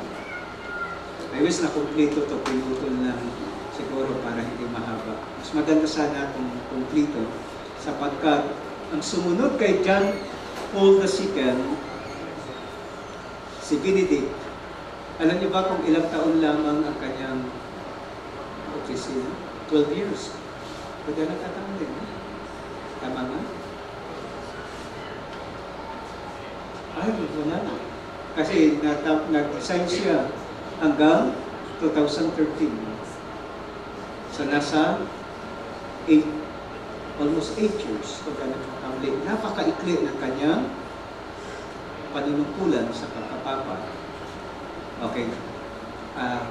Siguro the next time ay kumplito din natin yung diagram para at least na rin ang Book of Revelation. So noong taong 1929, sa pamagitan ni Mussolini, ay gusto niyang ma-recover uli ang buong Italy, pati ang Rome. Sa panahong yun ay ginawa nila yung tinatawag na Lateran Treaty. In which sa panahong ding yun ng 1929, ang Vatican City ay naging state na ang namumuno ay ang Papa sa Roma. Hindi lamang siya as a religious leader, kundi as a political king. Yan yung bagay na gusto kong maintindihan natin. Because that's a mystery sa Book of Revelation, chapter 17. Babasa ako ng ilang mga tala rito patungkol sa Vatican City. On June 7, 1929, Vatican City was created when the Lateran Treaty signed by Italy and the Holy See. The political arm of the Catholic Church came into effect. Hindi ito spiritual power, ito'y political power that came into effect. Meaning, restoration of the political power. Patuloy kong basahin. Vatican City is an independent city-state located entirely within the city of Rome, Italy. Ang Rome ay malaking city. Sa loob ng Roma ay mayroon pang isang city. Okay? That's the Vatican City. Now, kung ang great city, ay kung yung babae ay yung great city, none other, ang Rome, ang tinutukoy na nakaupo sa 7 mga bundok, but within that city ay mayroon pang isang city na makapangyarihan. The Vatican City. At ang Vatican City ay ano?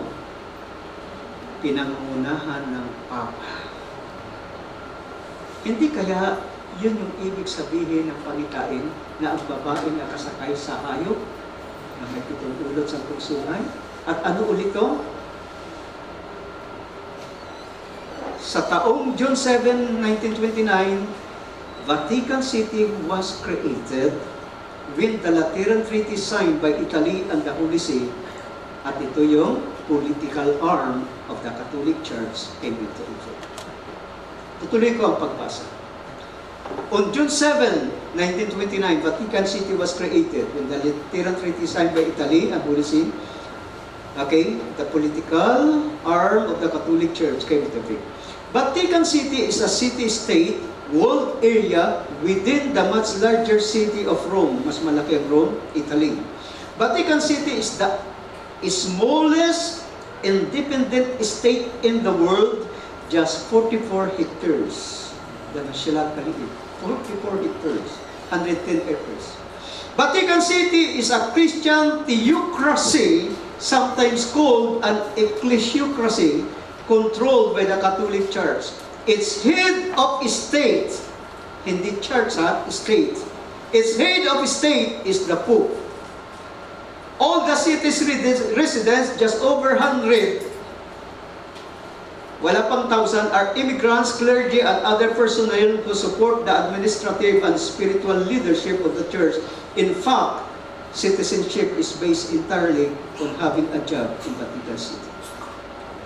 The reason why na ating inilagay kaganina sa ating timeline ang taong 1978 hanggang 2005 sa kadahilanan, yun yung ika-6 na Papa mula noong taong 1929 nang mabuo ang Lateran Treaty. Kaya kung ating titingnan ang vision sa taong 1978 to 2000, yung panahon ng panunungkulan ni John Paul II, may mga bagay na gusto kong ipakita sa inyo ngayon. Alam nyo ba na during his time, ang Poland ay communist. At siya ay taga-Poland. Ang papang ito ay may malaking kinalaman para pabagsakin ang communist sa Poland. John Paul II. Ganon siya ka-influensya. Ikalawa, during his time, pinabagsak rin ang Soviet Union na ngayon ang ating nakikita na lamang ay tinatawag na Russia. Ang may kagagawan rin yan ay si John Paul II. During his time, sa panahon rin ni John Paul II, ng papang ito, ang Berlin Wall ay binagsak na naghahati ng East and West Germany.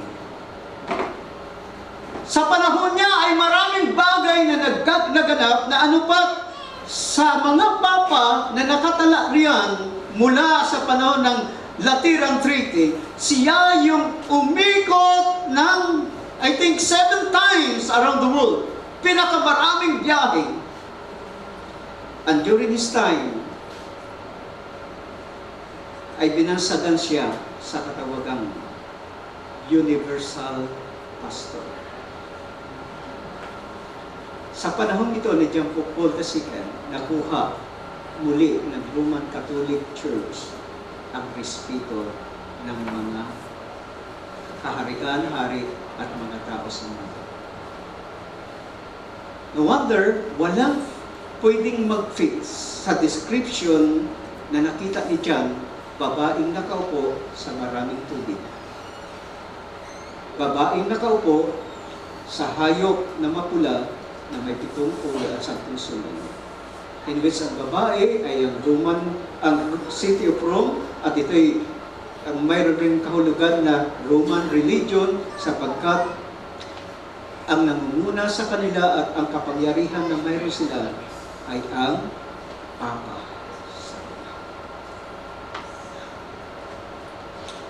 So, ang Revelation chapter 17, dinadala tayo sa panahon ng ika-anim na hari. Yan yung timeline. At anong panahon yung ika-anim na hari? 1978 to 2005. Okay.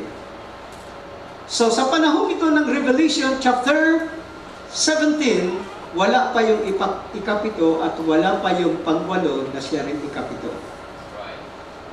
Yan yung naintindihan. Yes. Nasusundan ninyo.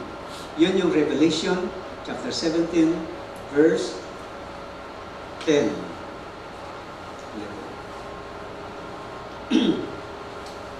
Na habang may panahon, gusto ko lang makita ninyo ang timeline. So, dalawang hari, ang ikapito at pangwalo na siyang ikapito ay wala pa sa eksena sa panahon ni John. So kung ating babalikan ang Book of Revelation, hindi lamang yung dalawang hari na binabanggit na ikapito at yung pangwalo na siya rin ikapito, na dilit iba ang pangwalo ay siya yung hayo na aahon mula sa kalaliman. Ito yung tinatawag na revival ng Spirit of the West. At ating pag-usapan yan sa bangkala tayo nagpapatuloy. Hindi lamang yung ulo ang dinescribe niya ng mga hari, kundi maging ang Revelation 17 verse 12 ay dinescribe niya ang mga sungay. At kung ating titingnan at unawain, sabi rito sa verse 12, "And the 10 horns which thou sawest are 10 kings, which have received no kingdom as yet, but receive power as kings, one are with the best." So dito makikita natin ang verse 12, wala pa talaga yung hayo. Hindi pa dumarating. Ito'y mangyayari pa lamang. And during the time ng pagdating ng hayo, yung 10 mga sungay nito, na dilit iba, mga hari rin naman sila, hindi sila yung mga unang 7 hari, ito'y kakaibang hari. At ang minsan ng ilan sa pag-aaral, tinatawag silang mga diktador sapagkat wala pa silang natanggap na kaharian, tatanggap sila ng kapangyarihan isang oras kasama ng hayop. Still future. Ang verse 12, future pa rin. So, binibigyan tayo ng unawa sa mga bagay na nakita ni John sa pangitain. Mayroong nakaraan, may kasalukuyan, at mayroong darating. So, yung 5 hari, nakaraan, pang-6 ngayon, susunod pang 7, hindi siya magtatagal. Mayroong pang-8, siya rin ikapito. At sa panahon ng hayop, doon magkakaroon ng kapangyarihan ng 10 sungay na dilito pa sa 10 hari. So, it's yet future. Okay, magpatuloy tayo sa ating timeline. So, sa ganitong paraan, madadali na natin maintindihan yung mga sequence of events ng mga vision. I hope ito'y makatulong sa kalaunan sa bawat isa na nagsusunod. Ang susunod na ating timeline, pakitanggal lang yan. Punta tayo sa susunod na ating timeline.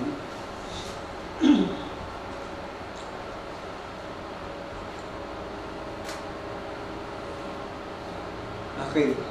So, ito yung naging interesting sa atin ng mga nakaraan. Ano bang mayroon ng taong September 23, 2017? Punta tayo sa Book of Revelation, chapter 12. Okay, ito yung mga events na nangyari, di ba? Nasundan natin ang mga pangyayari at kaganapan nito.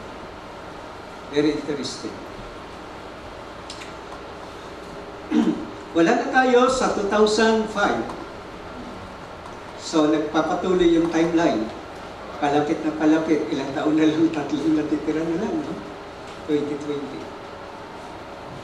Kinakabahan ba kayo? Masaya ba kayo? Natutuwa ba kayo? Naging malinaw ba sa inyo ang Book of Revelation sa ganitong paraan? Verse 1 ng Revelation chapter 12. "And there appeared a great wonder in heaven, a woman clothed with the sun and the moon under her feet, and upon her head a crown of 12 stars. And she being with a child cried, travailing in birth and pain to be delivered. And there appeared another wonder in heaven, and behold, a great dragon having 7 heads and 10 horns, and 7 crowns upon his heads. And his tail drove the 1/3 part of the stars of heaven, and did cast them to the earth, and the dragon stood before the woman which was ready to be delivered, for to devour his child as soon as it was born. And she brought forth a man-child who was to rule all nations with a rod of iron, and her child was caught up unto God, unto his throne. And the woman fled into the wilderness, where she had a place prepared of God, that they should feed her there 1,260 days. So mga kapatid, napag-usapan na natin to, woman o Revelation 12 ng nakaraang taon, sa kasagsagan ng isyong ito na nakita ang zodiac sign ng Virgo, kung papaano ang isang star na nagre-represent ng batang ipapanganak na lumabas sa kanyang sinapupunan, at ito'y eksaktong naganap sa taong December 23, 2017, isang katangi-tanging pangitain sa langit. At walang ibang panahon. Ayon sa mga nag-aaral ng anong tawag ba?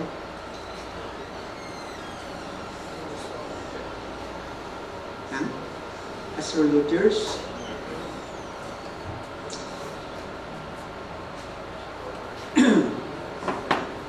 ito ay bihirang nangyari, minsan lamang nangyari ang ganitong pangitain sa langit sa formation ng mga bituin for 6,000 years. At hindi na uli mangyayari. Truly, it is a great wonder in heaven. Pero ito ay nagpapakita sa atin ng panahon. Ipinakita ito ng Diyos kay Juan sa isang pangitain.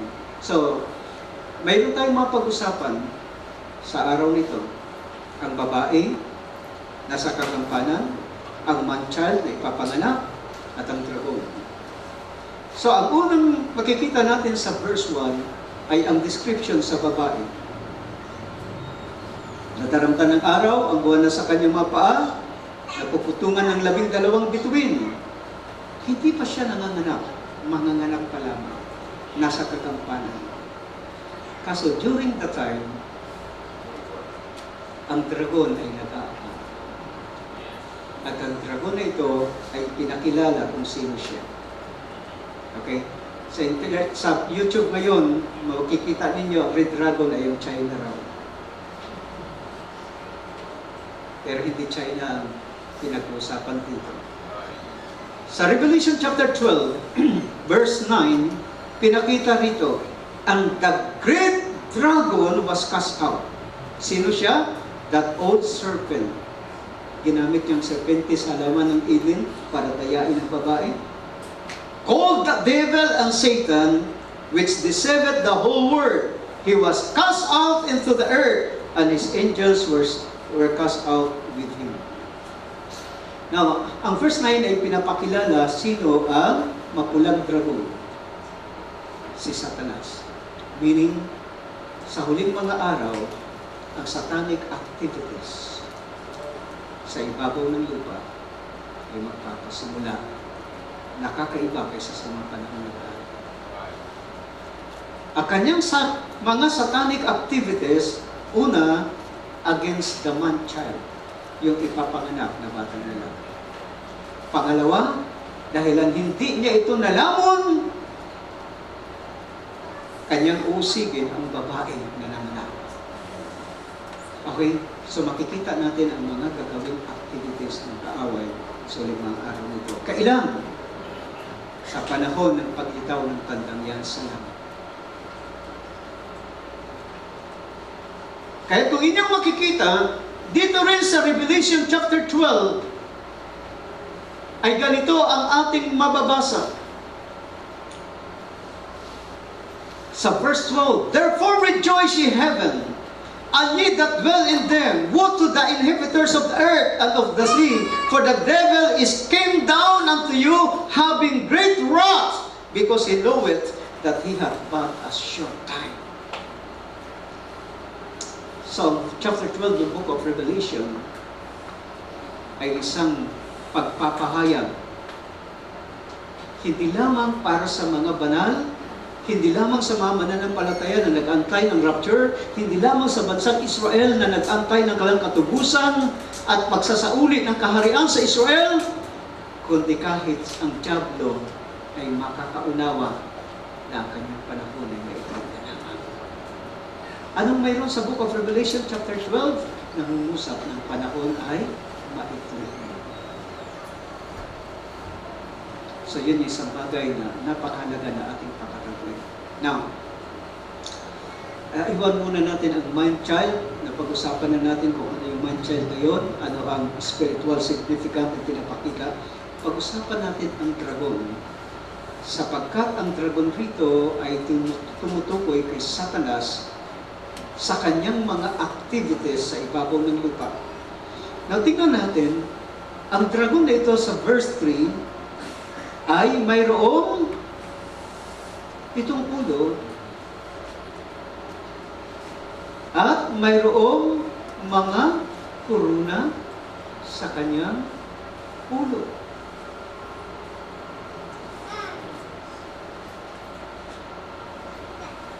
Can you imagine na ang dragon na ito may 7 ulo, mayroong 10 sungay, pero yung may kuruna lamang o may diadem ay yung mga ulo at ang mga sungay ay wala pa.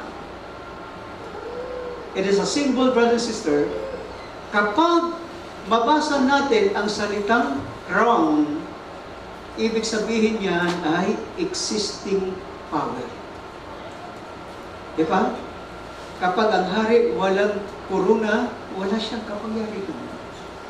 Kinakailangan ang susunod na hari utungan ng kuruna para mag-assume siya ng kanyang power and authority.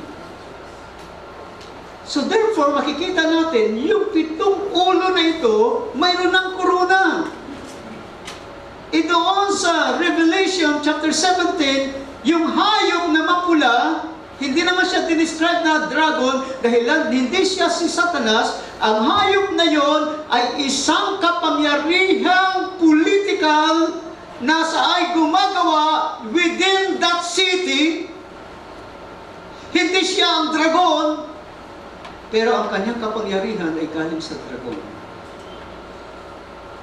Okay? At dito ngayon makikita natin pagdating sa chapter 12, pinakita ang 7 ulo roon sa pamagitan ng dragon na may 7 ulo, kaya lamang ang 7 ulo na ito, kompleto na ang mga koruna. Ibig sabihin, nag-i-exist na, nagahari na, may mga kapangyarihan na. Sa Revelation 17 verse 10, yung ika-6 pa lang ang nakita ni John.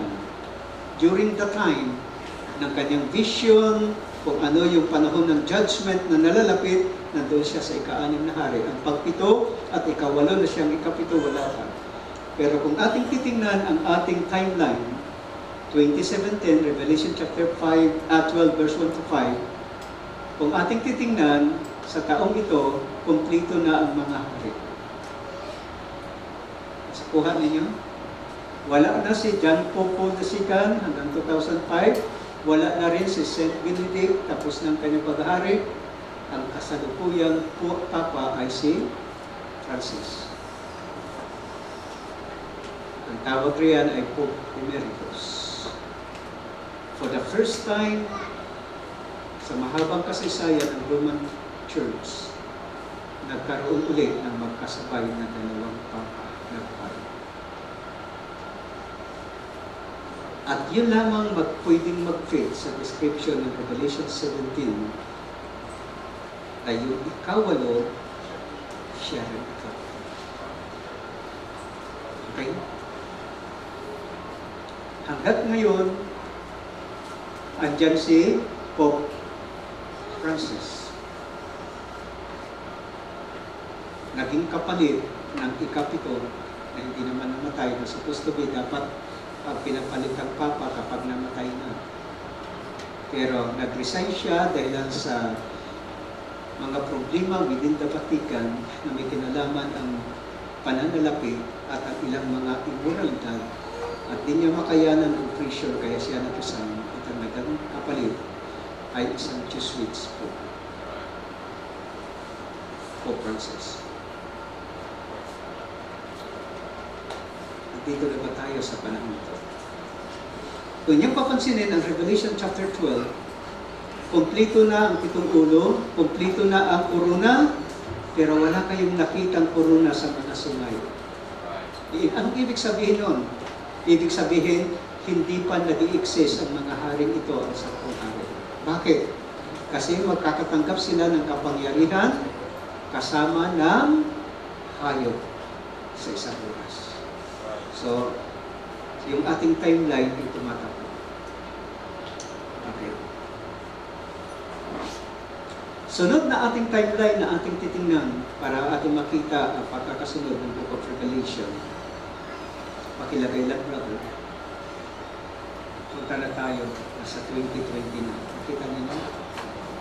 Wala na tayo sa year na 2017, nasa 2020. At ang ating scripture, Revelation 7, 1-3. Ito yung nagpakaba sa marami sa pagpasok ng taon. Pinangambahan ng marami na kung hindi mapipigilan, mapapaaga ang katulig mga pagdagdag. Salamat na lamang, walang nagpakawala ng nuclear war.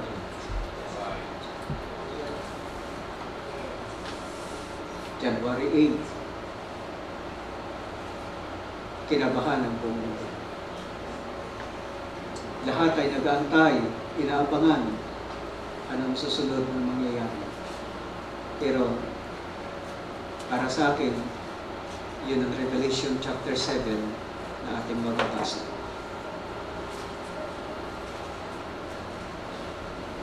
Revelation chapter 7 verse 1 and verse 3. And after these things, I saw 4 angels standing on the 4 corners of the earth. So kapag ang mundo ay bilog, mahirap hanapan ng 4 corners. May 4 corners ay yung square.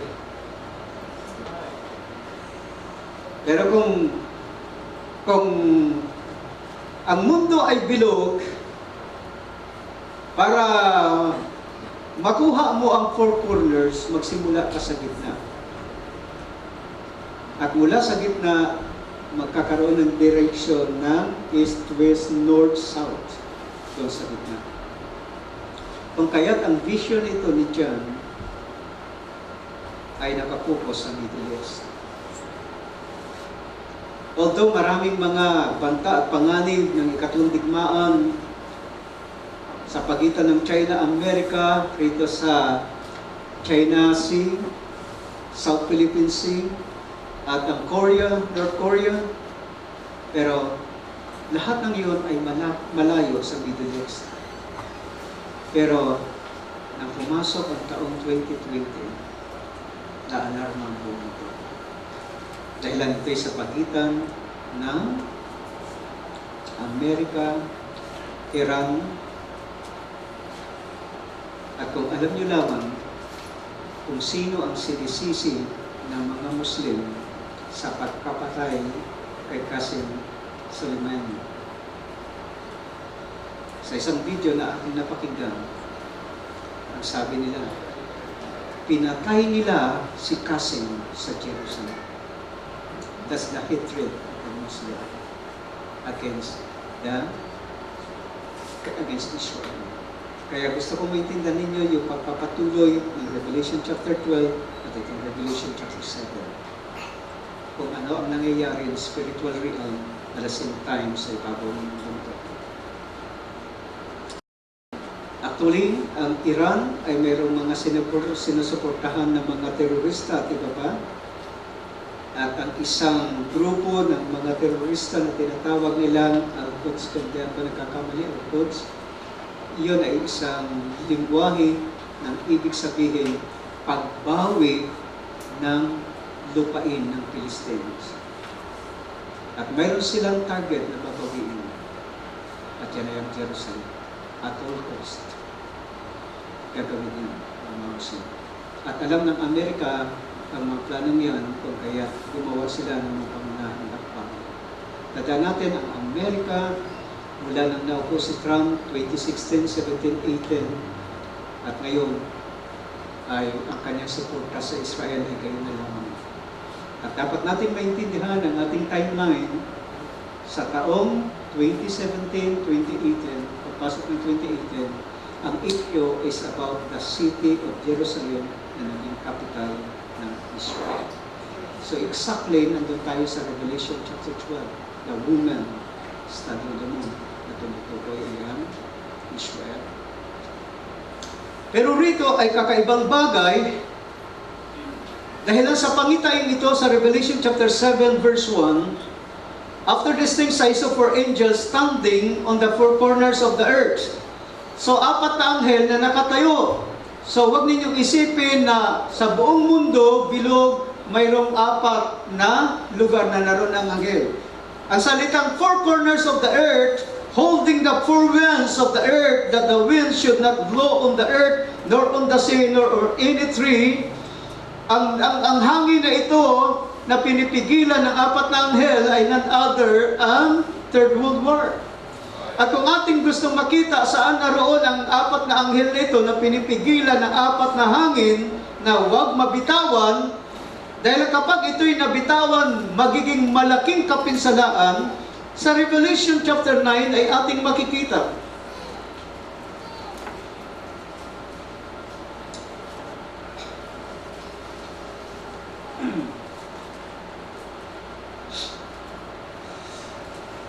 Revelation chapter 9 verse 13, and the sixth angel sounded, and I heard a voice from the four horns of the golden altar which is before God, saying to the sixth angel which had the trumpet, loose the four angels which are bound in the great river Euphrates. So saan ba yung great river Euphrates? Nasa Middle East. Nasaan yung apat na anghel? Natatalian sila. Ang salitang natatalian, wala silang laya, hindi pa pinapayagan.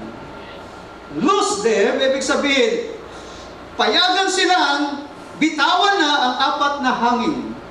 Meaning, hanggat hindi pa pinapakawalan ang apat na hangin, wala pang magaganap na Third World War. I hope inyo nasusundan ang bagay nito. Nasaan yung apat na hangin? Na anghel? Nasa river Euphrates sa Middle East. So, hindi apat na sulok ng mundo. So, yun yung dahilan kung bakit nakaka-alarma ang nangyari last January 8. Sapagkat ang sentro ay Middle East.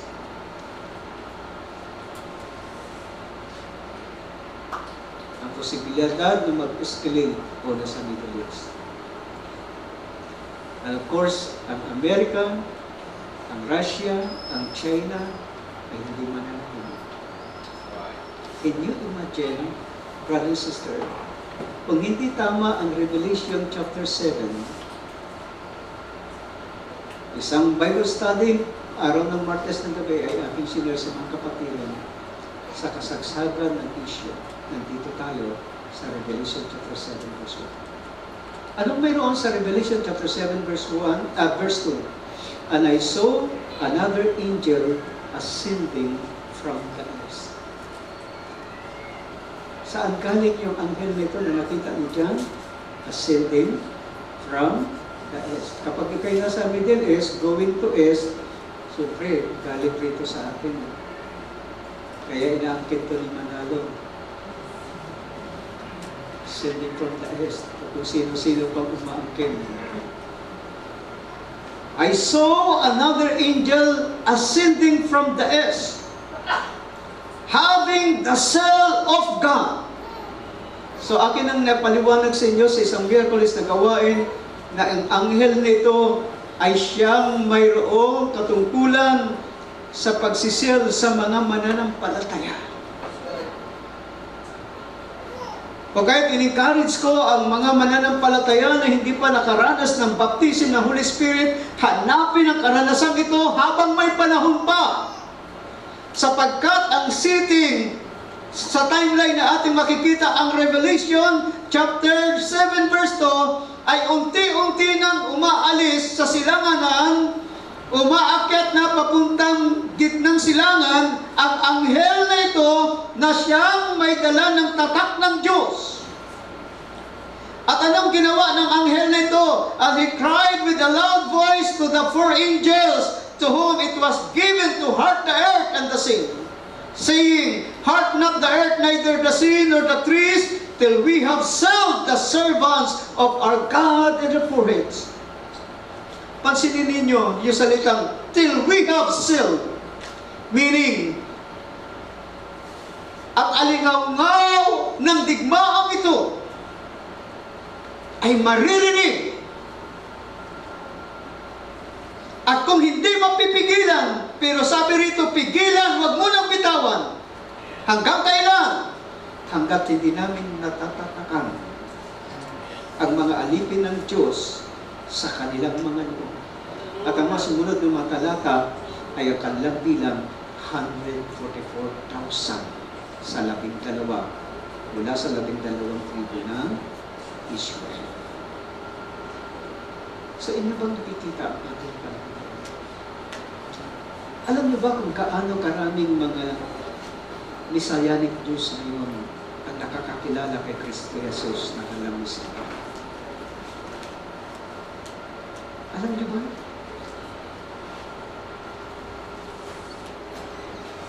Kaano kabilis ang conversion ng mga Hudyo ngayon para tanggapin si Kristo na alam Messiah?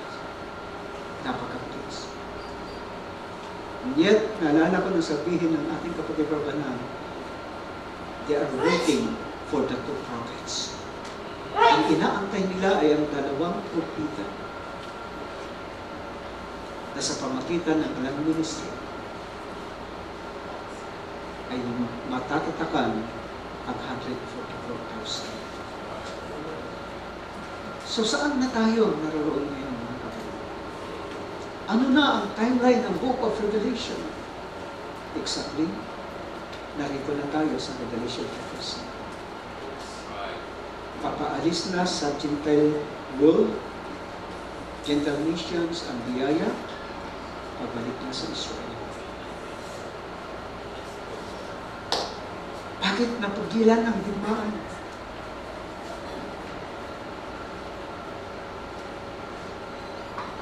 Dahilan mayroon pang mga bagay na nasa plano ng Diyos na ipinakita na kayo dyan.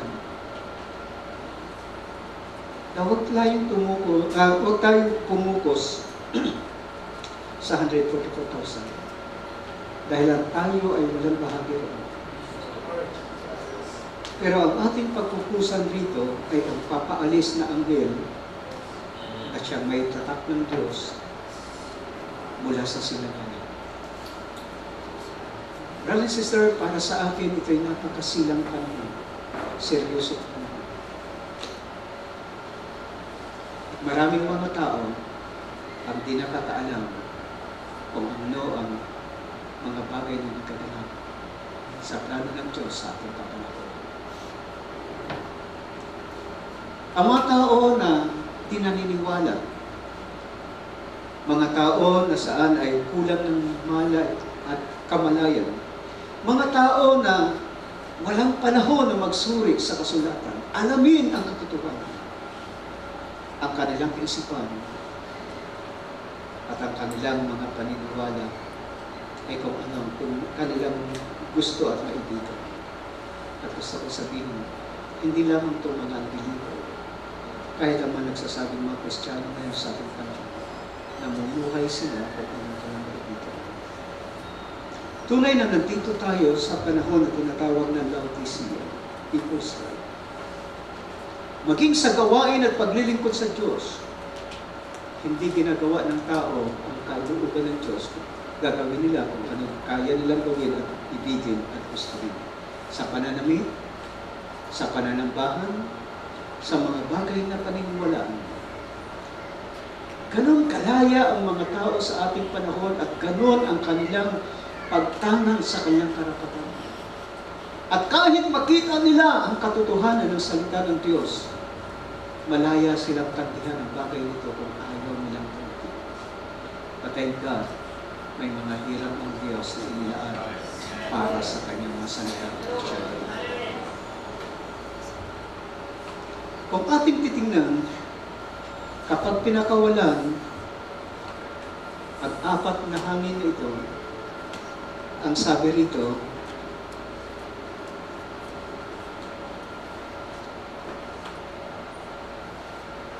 sa verse 3, saying, hark not the earth, neither the sea, nor the trees, till we have sealed the servants of our God and their foreheads.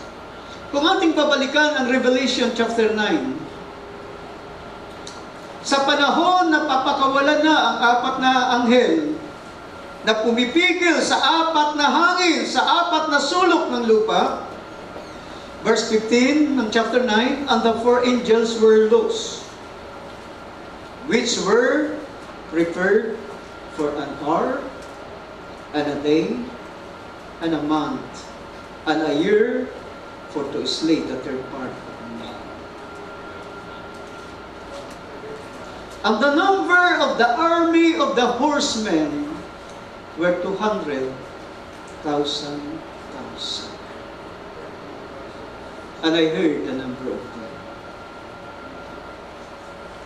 Dito makikita natin kung gaano karaming mga kawal na manggagaling sa mga bansang silanganan at sa iba pang mga bansa. 200 million.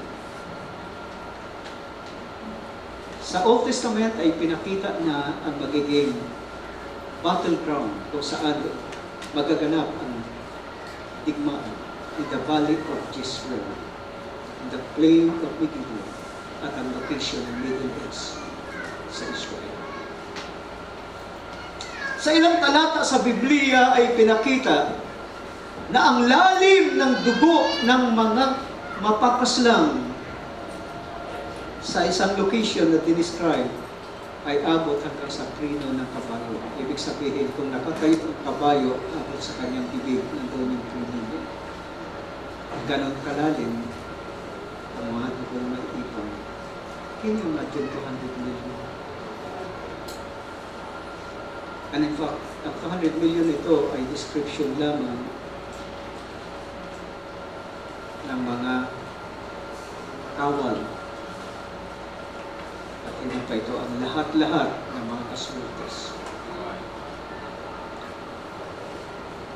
Kung pagsasamahin ang mga naging casualties ng First and Second World War, ang magiging casualties ng Third World War ay higit ng malaking bagay.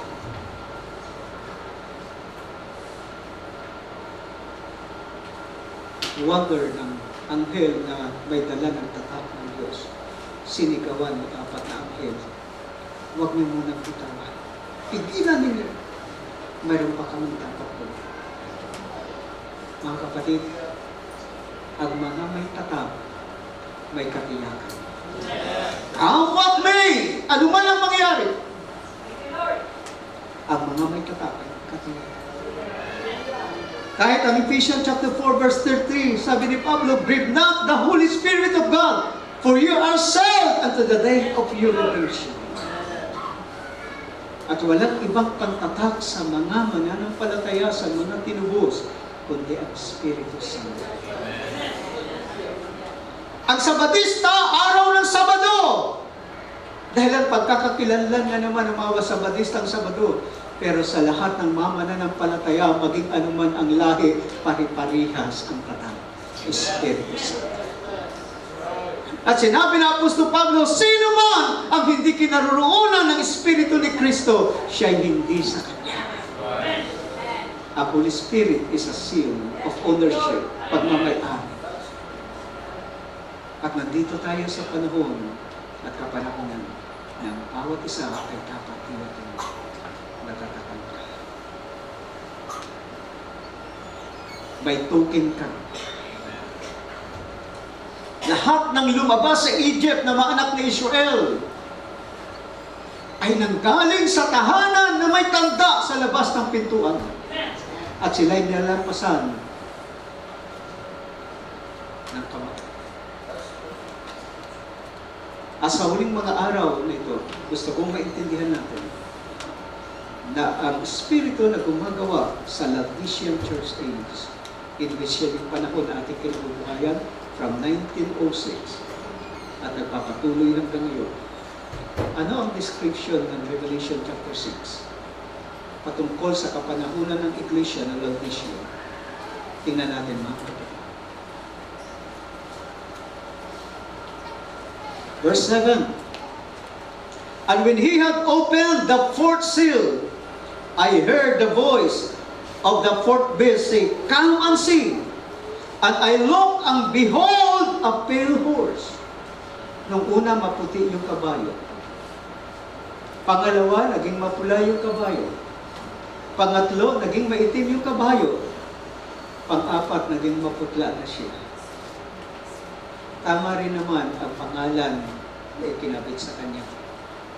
And his name that sat on him was Death. And hell followed with him. And power was given unto them over the fourth part of the earth, to kill with sword, with hunger, with death, with the best of the earth. So tayo ay nabubuhay sa mga araw, mga kapatid, na ang kamatayan ay nakatakda sa lahat na walang tatak ng Diyos sa kanyang mga buhay. Kung wala kang tatak, maging Hintil o maging Hudyo, sa panahon din naman na ating kinabubuhayan at di magluluwat, ay i-implement ang tatak ng hayop. Sa noo, sa kanang kamay, sa samba sa hayop, magtataglay ng bilang ng hayop. At ang sino man na hindi sumamba sa hayop, di magtaglay ng tanda ng hayop sa noo at sa kanang kamay, di makakabili. Hindi makakabili. Mga kapatid, ayaw kong buksan ang Revelation chapter 13 verse 1 sapagkat wala pa tayo sa panahon yun. Sapagkat kapag binuksan natin ang Revelation chapter 13, yung hayop na umahon sa dagat, na may 7 ulo at 10 sungal, yung corona wala na sa ulo, naroon na sa mga sungal. Ibang panahon ang tinutukoy niyo. Yan ay panahon ng Great Tribulation. Kaya hindi pa natin makikita ang Revelation 13 ngayon sa kanyang kaganapan sa ibabaw ng sanlibutan. Hindi pa natin makikita ngayon ang 10 mga hari. At kung gusto ninyong makita, magpaiwan kayo.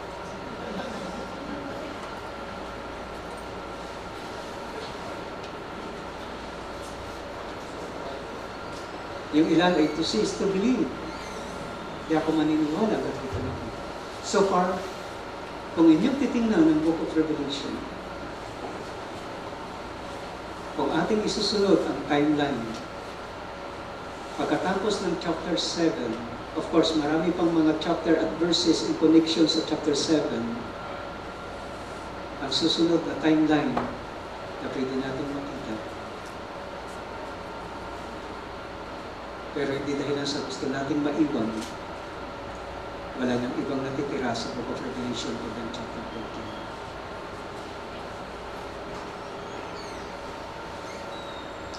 13. Revelation chapter 13 ay dinescribe doon ang ulong na sugatan ay muling nabuhay. Yun yung panahon na ang kumplitong kapangyarihan ng hayop na nawala at dating umiiral na wala, at muling babangon mula sa kalaliman. Sa panahon ng Revelation chapter 13, yun ang kumplitong kapangyarihan na mayroon ng hayop. The best system, political system, yung spirit na mula sa kalaliman, sa butong spirit, at the same time, yung tao na tinatawag na hayop ng kanyang pangalan ay may bilang na 600 at 600. Sa Revelation chapter 13, kumplito ang lahat. Political power, system, spirit na hayop, at yung tao na hayop. Lahat ay kumplito sa Revelation chapter 13. Pero sa present time natin, hindi pa ito nag-exist. May mga ilang pa. Sapagkat may mga bagay na dapat munang mangyari. Subalit, sa ganitong paraan at pagtingin natin sa mga timeline ng mga pangitain, sa ating pagtatapos sa araw nito, sa Revelation chapter 7, pagkatantuin natin yung panahon. We are living in a serious time. Ito yung panahon ng transition.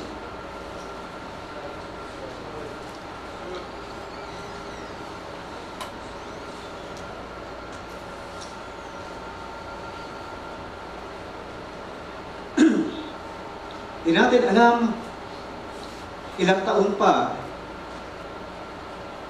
ang tatakbuhin. Pero gusto kong pakinggan ninyo mga kapatid ang ilang bagay na aking babanggitin. This year, month of November, magkakaroon ulit ang elections sa Amerika. At sa mga prophecies bago si Trump ay naluglok, ay mayroon ng mga hula na si Trump ay magsiserve ng 2 terms sa Amerika.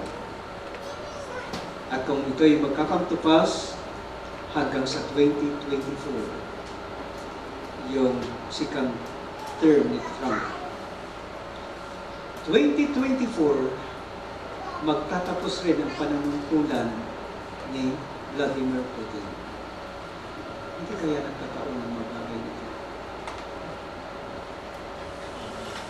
These are two superpowered nations na kanilang mga leaders ay magtatapos kapwa ang mga term ng 2024. At kapag natapos ang kanilang mga term, who will be the next? Silang susunod. May mabilisang pangyayari at pagbabago sa ibabaw ng mundo sa mga kasi.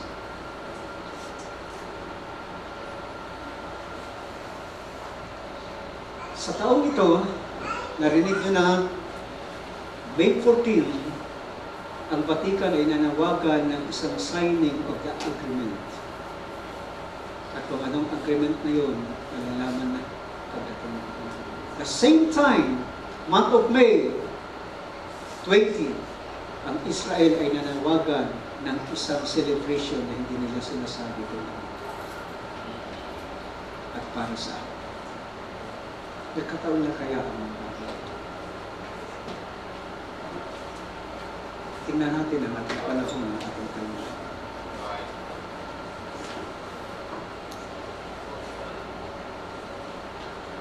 Kung inyong susundan ang timeline ito, the rest of the chapter and verses sa Book of Revelation ay madali nang i-align kailan saan magkakalap. Truly, we are at the end of the age. Ang pagbabalik ng Panginoon, namimito ang rapture. Handa na ba tayo mga kapatid?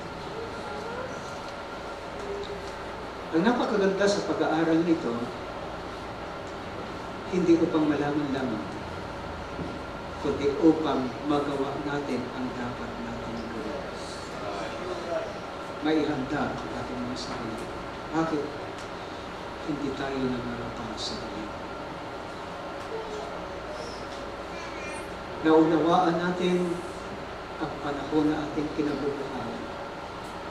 Sa panahon ng Apostol Pablo nang sumulat siya sa mga taga-Roma, binanggit niya, it is an high time. Hindi na dapat tayo natutulog pa, kundi dapat gumising na.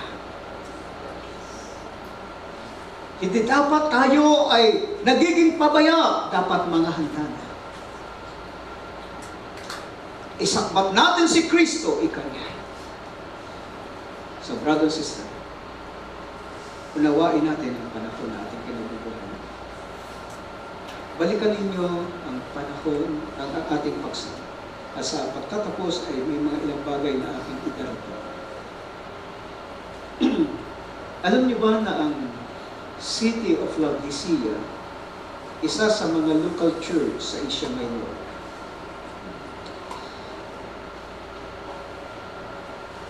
Noong taong 364 AD, dinaos doon ang isang konseho at tinawag itong Laodicean Council. Sa ating panahon din ng Laodicea, 1962 to 65, ay naganap yung isang konseho na tinatawag Second Vatican Council sa panahon ng Laodicea. Ayon rin sa kasaysayan, ang City of Laodicea ay unti-unting naglaho dahilan sa paulit-ulit na lindol. At sa panahon ito ng dispensasyon ng Laodicean Church Age, dinadalaw tayo ng sunod-sunod na mga nagkataon lang kaya ang mga bagay. And in fact, kung ating itutuloy ang mga ilang tala sa Book of Revelation, ay nabanggit ang mga lindol na wawasak sa mga syudad, magpapaguho sa mga bundok, magpapalaho sa mga isla. At lahat ng ito ay magaganap sa Laodicean Church sa panahon natin. Nakataon lang ba ang mga bagay nito?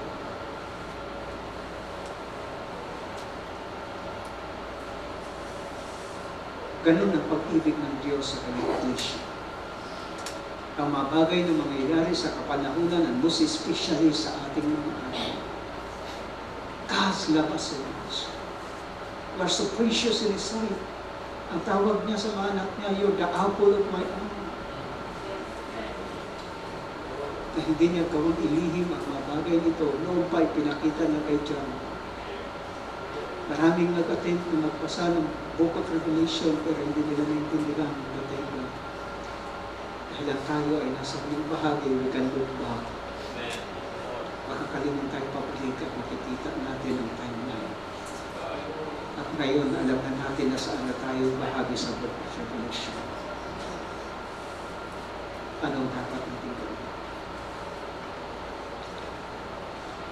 Well, ito ang panahon ng pagsasaayos na ating mga iluwan, pagsasaayos na ating mga buhay, pagsasaayos na ating mga paninindigan, paglilingkod.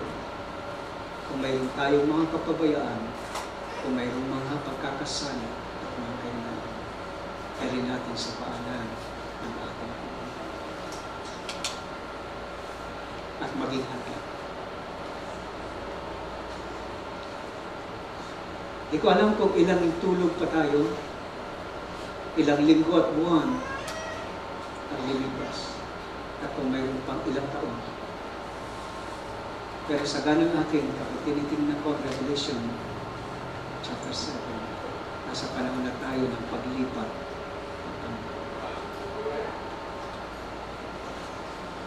Hindi na tayo magpapagawa. Iniisip ko, kung totoong naniniwala at nakikita ng mga tao ang kakaibang panahon na ating kinabubuhayan, bakit hindi tumakbo sa tubig sa pagsisisi at magpabautismo sa pangalan ng Jesus? Bakit ang mga tao hindi dumudulog sa presensya ng Diyos para mapuspos ng Espiritu Santo? Bakit hindi hanapin ng mga tao ang mukha ng Panginoon? Ang Book of Revelation, chapter 6 ay pinakita. One day, ang mga tao ay gagawa ng pananalangin na extravagant. Maghahanap ng kaligtasan, pero di na nila masusuntunan. Sapagkat ang panahon ng kaligtasan ay tapos na. Ang sabi ng banal na kasulatan, sa araw na marinig mo ang kanyang tinig, huwag mong kapitigasan. May isang awit na nagsasabi, kailan mo ibibigay ang buhay mo? Kapag wala ng panahon. Habang may panahon pa, habang may lakas. Huwag natin gayahin ang tulisan sa krus na wala ng pagkakataon para manaog ka. Ang tanging desisyon na mayroon siya ay samantalahin ang huling sandali. Pero kayo at ako, mga kapatid, ay mayroon pang pagkakataon at biyayang nakalaan para humakbang iyon, magpasya at tumigil. Maging mga magulang at maging mga kabataan before it's too late.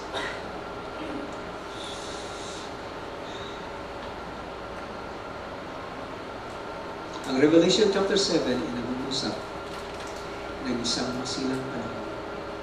In which I do believe sa Revelation chapter 7, verse 1 to 3. Ito rin ang transition time na saan ang 7 thunders of the two prophets ay lilitaw sa eksena. Kailan? I don't know.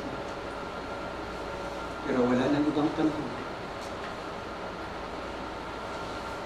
Ang Revelation chapter 7, ang transition of time na ito na ating kinabubuhay, in which I do believe.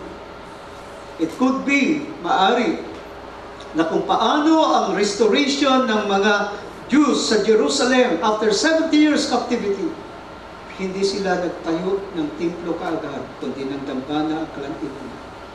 At nang itayo ang dambana, 7 months, pagka-uwi nila, gumawa sila ng altar at nag-alay.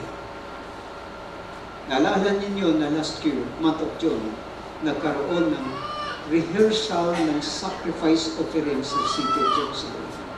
At sabi ng isang in-interview na rabbi, anong masasabi mo tungkol sa ganitong bagay? Sabi niya, for us, it's more than a rehearsal. What if kung this year, gawin ng mga Hudyo ang pag-o-offer ng offering upon the altar kahit walang templo. Dahil ang pagkatapos ng offering, 7 months later, tsaka sila naglagay ng foundation stone para sa restoration ng temple during the time of Israel. What if kung maulit ang mga bagay nito sa ating panahon? Minsan, iniisip ko, ano kaya? Itong pananawagan ni Benjamin Netanyahu this month of May, hindi kaya yun? Anong mayroong celebration? Anong okasyon mayroon sa Israel? Walang mga kapistahang religious festival ng Israel ng month of May. Pero anong mayroon sa month of May? Na tinatawagan niya lahat ng mga Christian, lahat ng mga born again, lahat ng mga umiibig sa Israel, sa bayan ng Diyos. Come and join with us. Pero mayroon doon. Pero huwag ninyong antayin at makita bago kayo maghanda. Gawin natin ang paghahanda sa oras na. Kung mayroon tayo nagawang pagkakasala sa kapwa, ulit natin, kausapin natin. Ngayon ang panahon at kalatay nagsasabi, owe no man anything. Huwag kayo magpautang sa kanila. Hindi lamang yan sa salapin, kundi ang mga pagkakamali, mga magulang, mga anak, sa ating kapwa, mananampalataya o hindi, kung no man anything, get ready. Ihanda natin ang ating mga sarili sa pagbabalik ng Panginoon. God bless you all. Next ko kayo niyayahan sa Panginoon.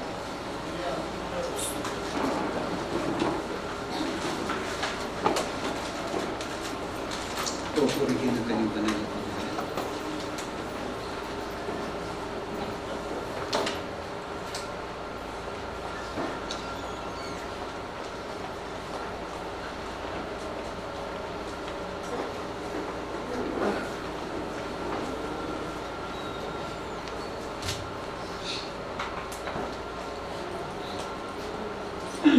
Ating awitin ang isang awit sa Only Believe. They come from the east and west. Sapagkat ang ganitong ating pagtitipon, mga Joint Fellowship Camp Meeting, ay isang parang training lang natin. There will be a final gathering.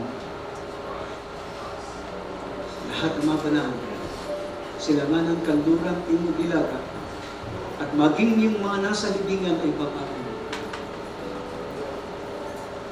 Nasa karagatan at saan man, nangalat man ang kalang mga abo, sila'y ibabangon sa uling mga araw na ito. Kailan magaganap yun? Sabi na po sa Pablo, sa huling pagtunog ng pakaka.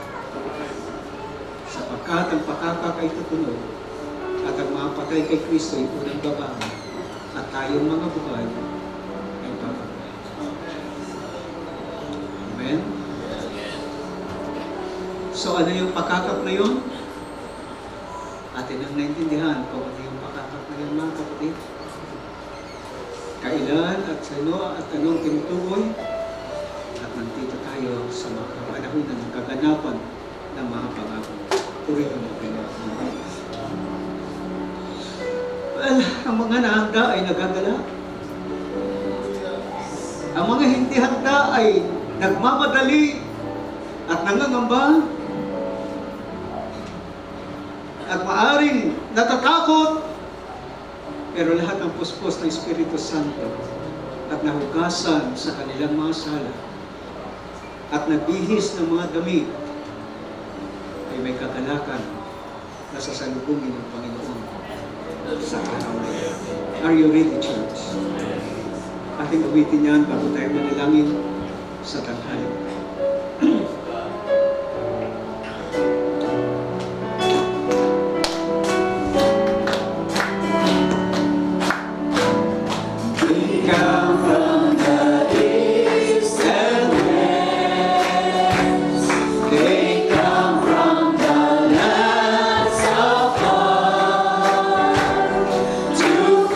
With the King to die as his guest.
sasalubungin siya sa kahanginan.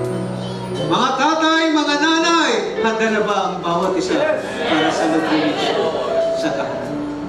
It's by His grace that we stand before Him in His righteousness on that day. Tayo manalangin ng mga Diyos.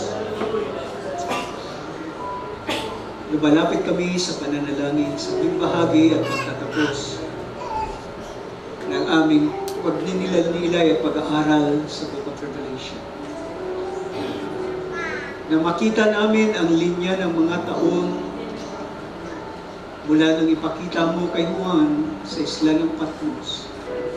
Ang kasalukuyang panahon na kanyang kinabubuhayan, ang magiging takbo at kasaysayan ng Iglesia at mga kaganapan, at ang huling mga araw na aming pinabubuhay. Walang panahon na katulad sa aming panahon. Napakasagana ng iyong biyaya. Hindi kami nakakahigit kanino man. Pero ikay naawa sa iyong kinaawaan, nahabag sa iyong kinahabag. Hindi dahilan kami mga dalubhasa, hindi dahilan kami mga taong marurunong sa mundo ito. Pero ikaw ang Diyos na maalam. Alam mo ang wakas buhat pa sa pasimulan. At ang mga bagay na gagawin at mangyayari.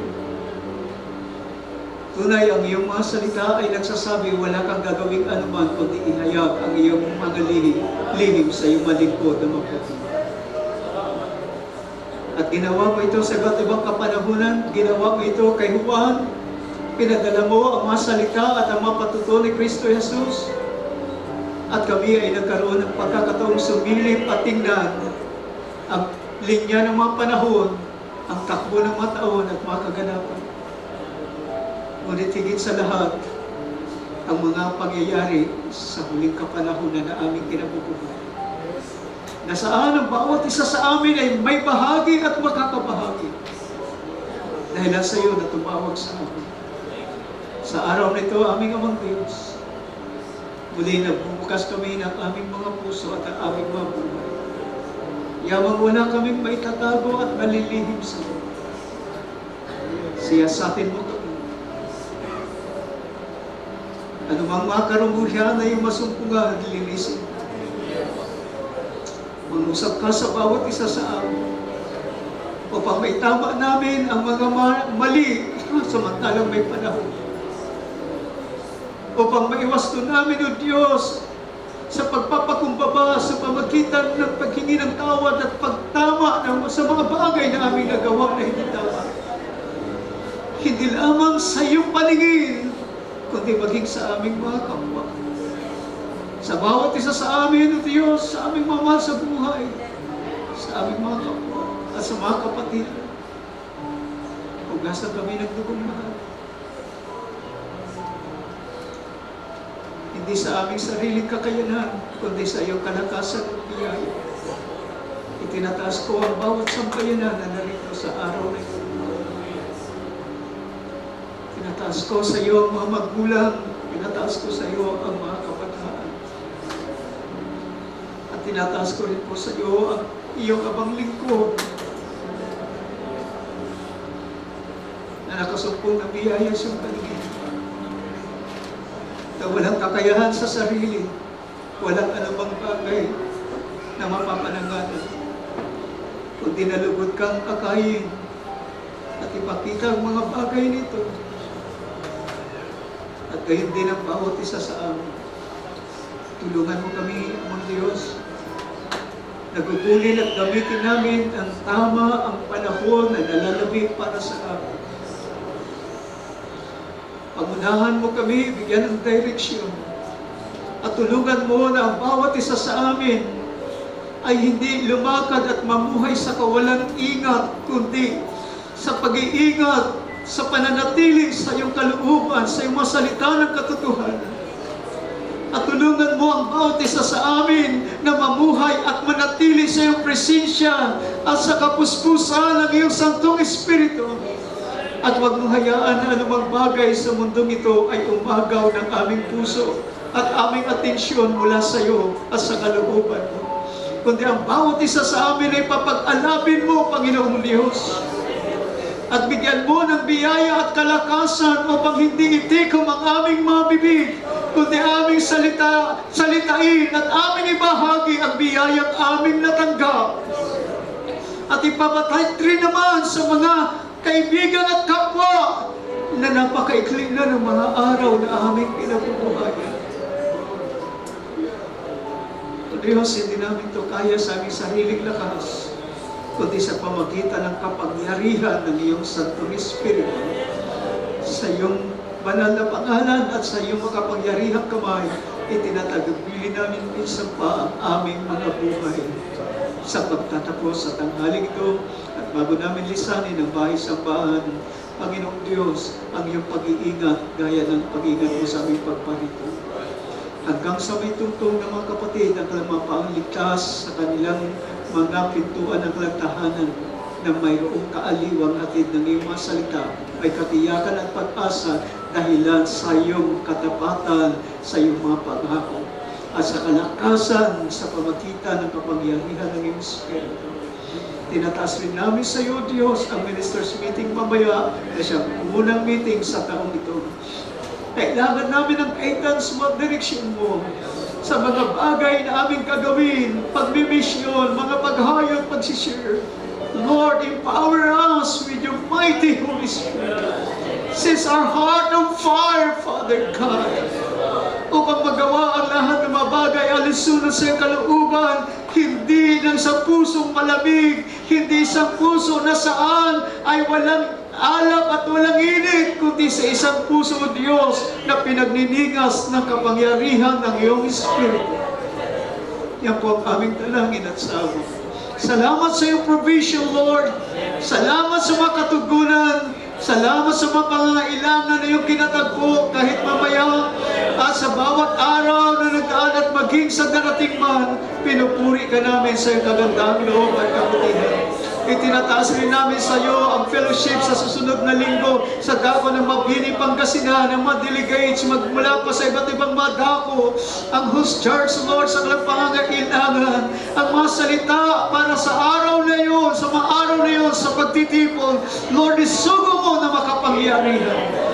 At ang iyong kalooban ay may sa katugpuaran at mag-uwi sa iyo ng kaluwalhatian at kapurihan at mataas. Ikaw lamang, O Diyos, sa kapisanan ng iyong mga anak.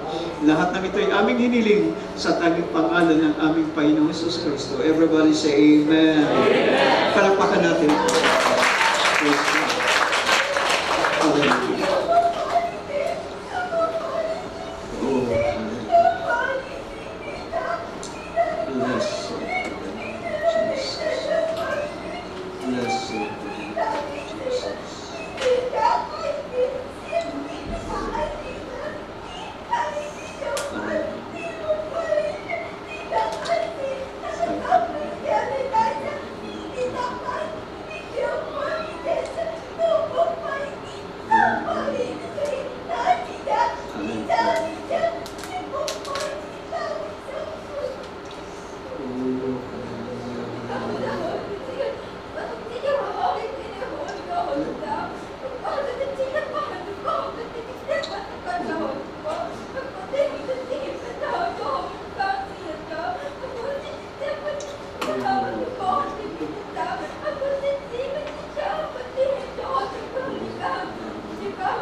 Blessed be the name of Jesus. Oh, blessed be the name of the Lord. Blessed be the name of the Lord. Blessed be the name of the Lord. Blessed be the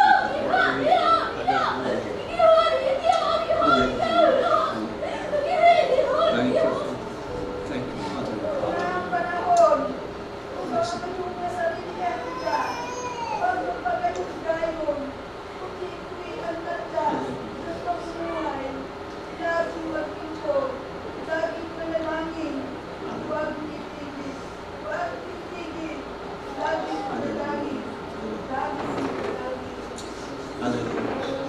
Blessed be the name of the Lord.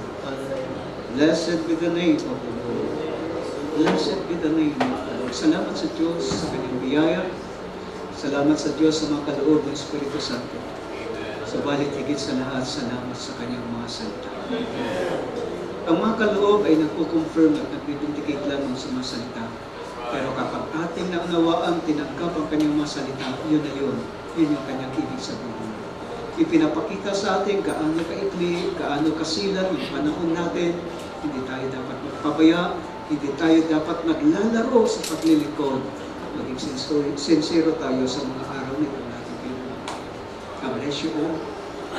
Magandang tanghali sa lahat. Ating dismiss ang kawain sa pamagitan ng isang awit.